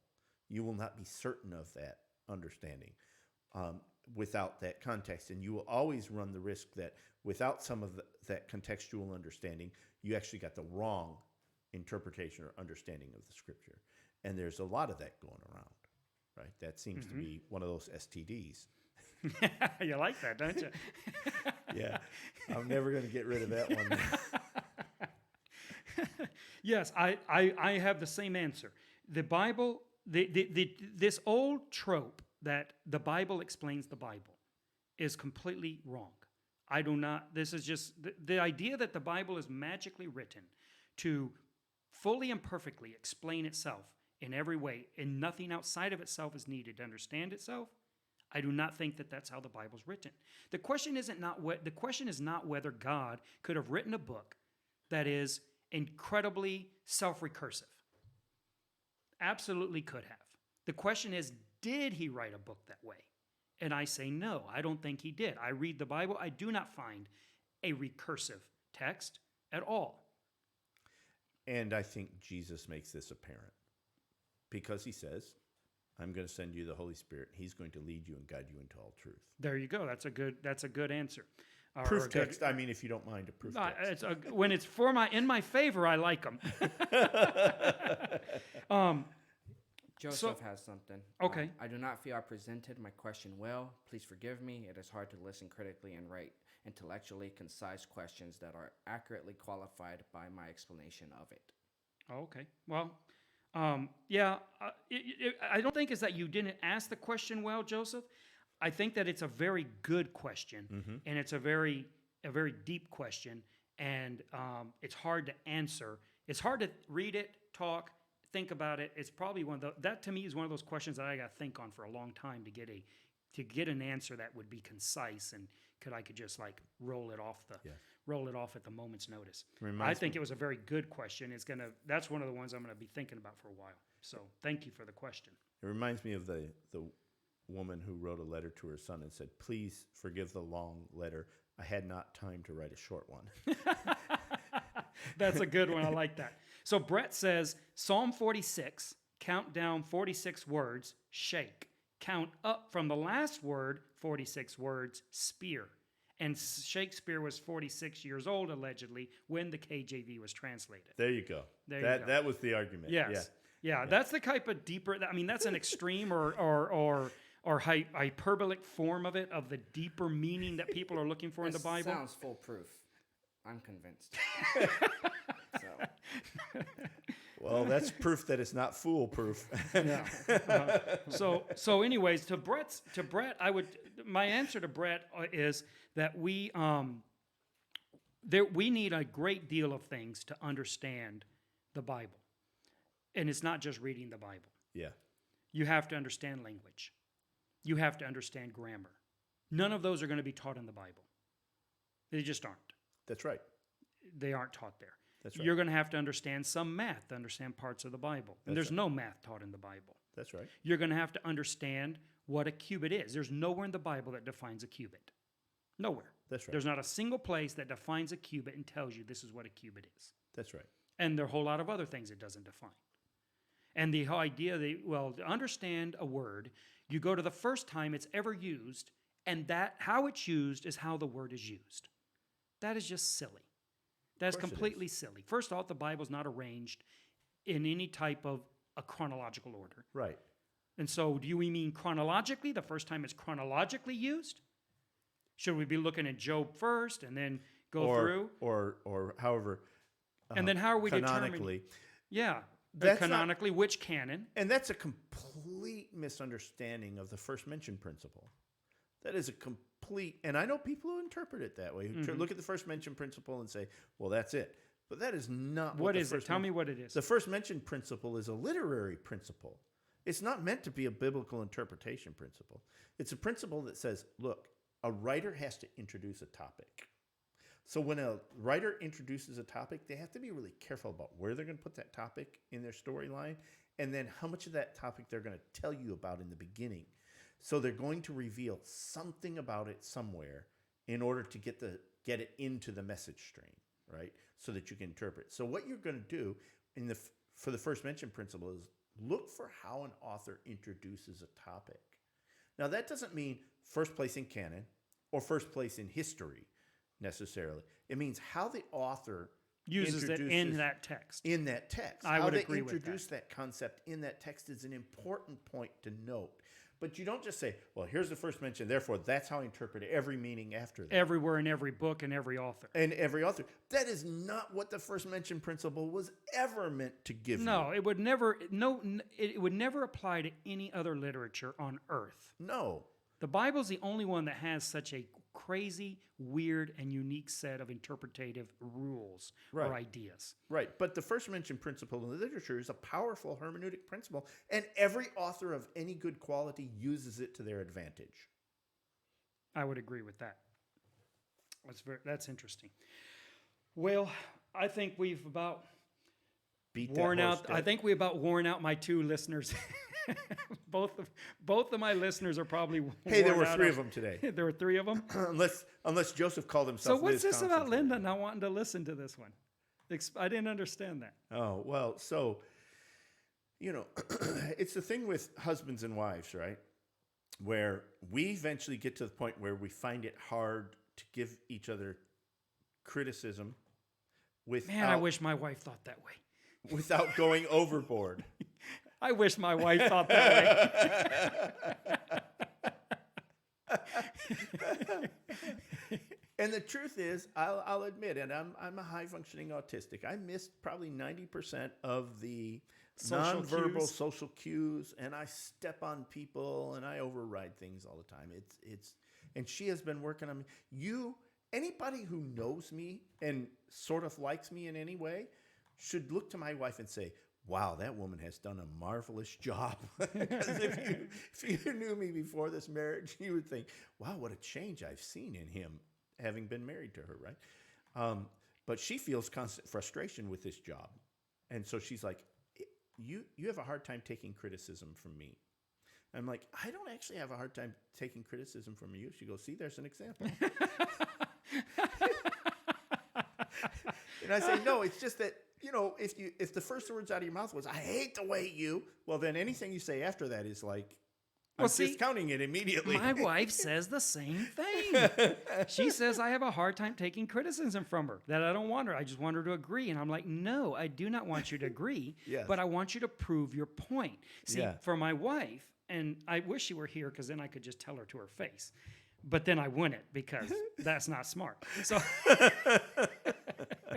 So she's probably listening. She'll be yelling from the back room. That's only a piece of cloth. I know. over there, She's going to come through there like a football player coming out of the tunnel. Poor thing, poor Linda. She has to put up with me. That's it. Y'all should pray for Linda. She's married to me. We do every day. Okay, thank you. So what she wants, what Terry wants, is she wants to give me criticism that is the word of God and cannot be questioned. You cannot put it on any type of footing and say, okay, but I don't agree with that. Make your case. It's like, no, if I have to make my case, you're not accepting the criticism. Yeah. No, that's not how it works. Now, probably because she's my wife, I set a very high bar, right, of evidence. Yeah, you do. I probably do. I And do so- too. That's the challenge, right? Yeah, and so And my wife says, I'm not good at arguing these things like you are. I'm saying, I don't know how to handle this. Now, how do I get her to come on the show? How do you get Linda to come on Yes. the show? I don't know. Oh my goodness, no, this is not her thing. Oh man, she would be so good at it. Well, this was that thing. This was that thing that we initially envisioned with our wives doing a podcast, was the natural interaction and humor that they had when they were in there, when they could relax and not be on camera, right? But as soon as they got on camera, that relaxation went away and they felt stress, and then the humor wasn't what it was. If you could capture them, you should see our wives when they're together. Oh yeah. Especially with Lupe thrown in there. I mean, they're just. I go home, my face hurts. No, I know. We're like just laughing because they're so hilarious. They the are two. so hilarious, and they're meaningful. It's Yeah. not just silly stuff; it's meaningful. Well, you got to try to get her to come on. I know I told her, and she says she doesn't want to debate me. I try to tell her we're not debating. Then she says, "Well, see there, now you're debating me about not debating." She's a very annoying person at times. Okay, so you know what? Yeah. You know how I feel. Poor thing. I'm telling you.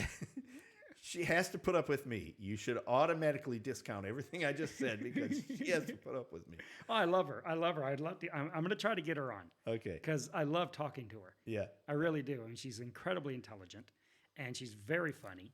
Yes. And I just need to convince her that I'm not trying to like set her up to like to like debate her. I just want to talk to her. I do want us to do the thing on the versions of Scripture. Yes, we will. On that, because I think there's a whole lot that, but that's a can of worms I have to leave for that day. But I think that is a challenge for her, and I know it is for other people in the church. And there's a sense that we don't hold the belief that we once held. And my answer is, I don't know that that's true. I don't think that's true, that I don't hold the belief that I once held. With me, it would be on what level we're talking about. That's right. So if we're talking about a wild-eyed, kamikaze, the King James Bible is the inspired word of God in English, then no, I don't hold that view.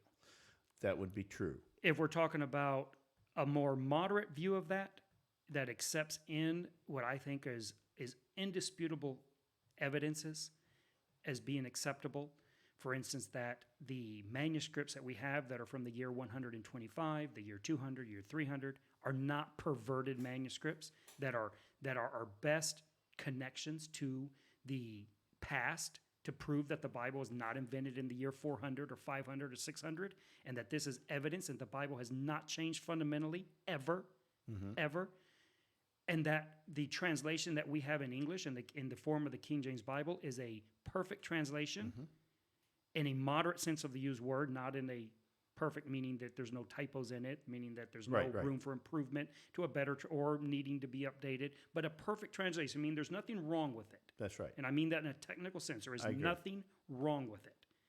Then I have not changed. So if you open this can, all the worms come crawling out today. Yes, and we're here at 4:00. Yeah. Right. And but I did want to make it, because I don't want anyone left hanging thinking, well, maybe they have changed, or maybe Michael. He's Mike, even though he prefers to be Michael, and I'm Michael, even though I prefer to be Mike. So Michael, he's changed, and he's trying to figure out how to get rid of the King James Bible. I'm not at all.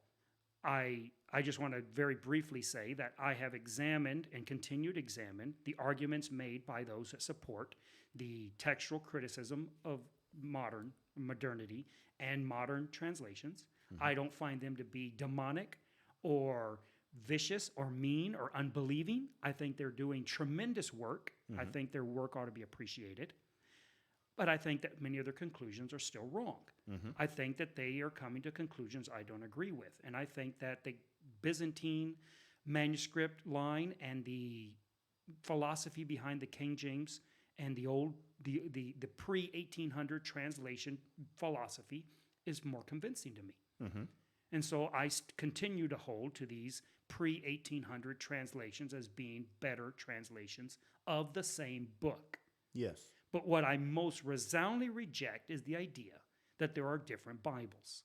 It's Right. one of my biggest rallying cries right now on this, battle cries, is this idea that we have our Bible, the King James Bible, and they have these other Bibles, they're perversion Bibles, and that is wrong. Right. I reject that soundly. That if that is your view, then no, we disagree. Absolutely. I say you. I'm talking to the I understand. to my audience out there, and to anyone, and I'm not taking you. I'm not blowing you off. I'm taking you with all due respect. Yeah. But I believe you're wrong if you have that view, That's right. and I believe it's a view that has ramifications that are monumental. Monumental. The moment we say that these old manuscripts that are from the, let's say, Alexandrian family of manuscripts that go back to the year 100, the moment we say those are corrupt and that they should not be even unearthed ever, and the worst thing that Christians would do is they're digging in sand looking for old manuscripts when they should just accept the Bible they have in their hand. I think that's a foolish argument, completely ridiculous, and it leaves us with the Bible. If we would have done that at Erasmus's day, we'd have manuscripts that are no older than 700 years old at the Right. time. Which means that anyone like Dan Brown in the Da Vinci Code arguing that the Bible was made up out of whole cloth by Constantine in the year 395, Yep. there is no evidence against that. Right. We can say no, Yeah. absolutely not. That's right. Because there's one Bible. It That's is right. the same throughout history. It has never changed fundamentally. The That's right. differences we're talking about are so minor and insignificant that most of them are not translatable into any language or even pronounceable. Right. Even pronounceable Right. in Greek. And You don't we, want to save? Huh? You're gone. You don't want to save this for? no, I want to Okay. finish this and we'll end because Oh, there's a we'll whole end. lot to say on Yeah. this. All right. But I want to be clear on this. So when we say that, then we're saying that those manuscripts that we have that are go back to the year 125, dated by unbelieving Yes. scholars, Historians. yes, that don't even believe the Bible, but date that document to 125, are so close to what we have today that we can know exactly what verse they are, even though we only see 7 words. That's right. In that little piece of little scrap of torn up paper, we see 7 words, and we're like, hey, that's John 8:39. That's right. To say that that isn't meaningful That's right. has ramifications that KJVOs particularly are not thinking through properly. That's what I would say. And so in that sense, I've changed dramatically. So, yeah, again, we could go on for hours. Yeah, we will. We'll do this another day. We'll do this another day. I would close out by saying some arguments in this are not really arguments. They're arguments over formulations, right? Somebody who really knows what they're talking about tried to formulate it into a way that people who didn't know about it could talk about it. And then those people tried to simplify it. And then we ended up in the place that we're at right now. When the simplification is nowhere near the conversation that was actually had. And that when we get into the discussion, we'll see what we're saying with that. Yeah, I think that's good. All right, then. Well, I'm going to work on Joseph's question a little better. I don't think I had a really good answer that satisfied me. I thought it was a fantastic question that deserves a better answer. So I'm going to work on that, and maybe we'll discuss that too a little bit another day. Well, Michael, I appreciate you being here with us today at the Freeborn Podcast. Thank you, Mike. Yes, the mic and the mics. We talked about calling this the Mike with the Mike show or something. The Mike and Mike show. The Mike and Mike and Mike show. All right. No, Mike to the 4th. we'll be here next week. We're going to have Joseph Kennel is scheduled to be on. We're going to be discussing. Joshua Kennel. I always confuse those two names. We're going to have Joshua Kennel on. Joseph right now got all afraid. Oh no, what am I going to talk about? No, he was thinking, you got it wrong again. Yeah. Joshua Kennel will be on. He is a minister at Revive. I'm going to get it right. Revive House of Messiah? Revive Messiah House. I'm sorry. I'm probably going to get it wrong. But anyways, he's a minister at a congregation. I believe it's called Revive House of Messiah. He'll correct me when he comes. I should have written it down. I get it mixed up. Anyway, and he's gracious enough to come on and talk about his series on Genesis, and we're going to have to narrow it way down, and I've asked him to cut it down just a couple portions because he can talk for hours. Mm-hmm. And the great thing about Joshua, he's a tremendously talented speaker. Yes. And so, I mean, he can talk for like 3 hours at a time on one portion of the Genesis narrative and be very interesting in his presentation, which is really, really amazing. He's quite a gift. Very gifted speaker. So I'm very excited about having him on next. And then we have other guests lined up for going forward. So we're going to try to keep lining them up. All right, then. Thanks for being with us. And you can find us on as a podcast, audio version only, on Spotify, on Google Play, and on iTunes. Just search for Freeborn Podcast. We're also on the channel at YouTube. At the moment, we're not meeting at the YMCA. We're live streaming. So if you want to see our live stream service on Sunday mornings, that's at 10 a.m. at the Freeborn channel on YouTube. You can search for it there. You can subscribe. And many people say they subscribe, but they don't get notifications. You got to click the little bell. So you got to, like they say, smash the subscribe button and then click the little bell. And then you will get notifications when we drop new videos. And then also, if you want to interact with us, if you want to bring questions on here, suggest guests, I've often said you can't recommend yourself as a guest. You have to get someone to recommend you, right? But if you want to recommend guests for the show, then you can send me an email at podcast@freebornchurch.com. Podcast@freebornchurch.com is the email address for this. I do read the emails. I don't always respond, but you can email me there with questions or comments, suggestions. If you think I'm an idiot, you think I'm stupid is my wife's favorite word, you can write that too, and I'll put that right in with the file of hers where I have all the time she calls me stupid there too. So you can just fit right in. A lot of people think that, and that's okay. Anyways, again, thank you to Michael Pemberton for being with us today. We appreciate it. We hope everyone is doing well, and we'll see you next week.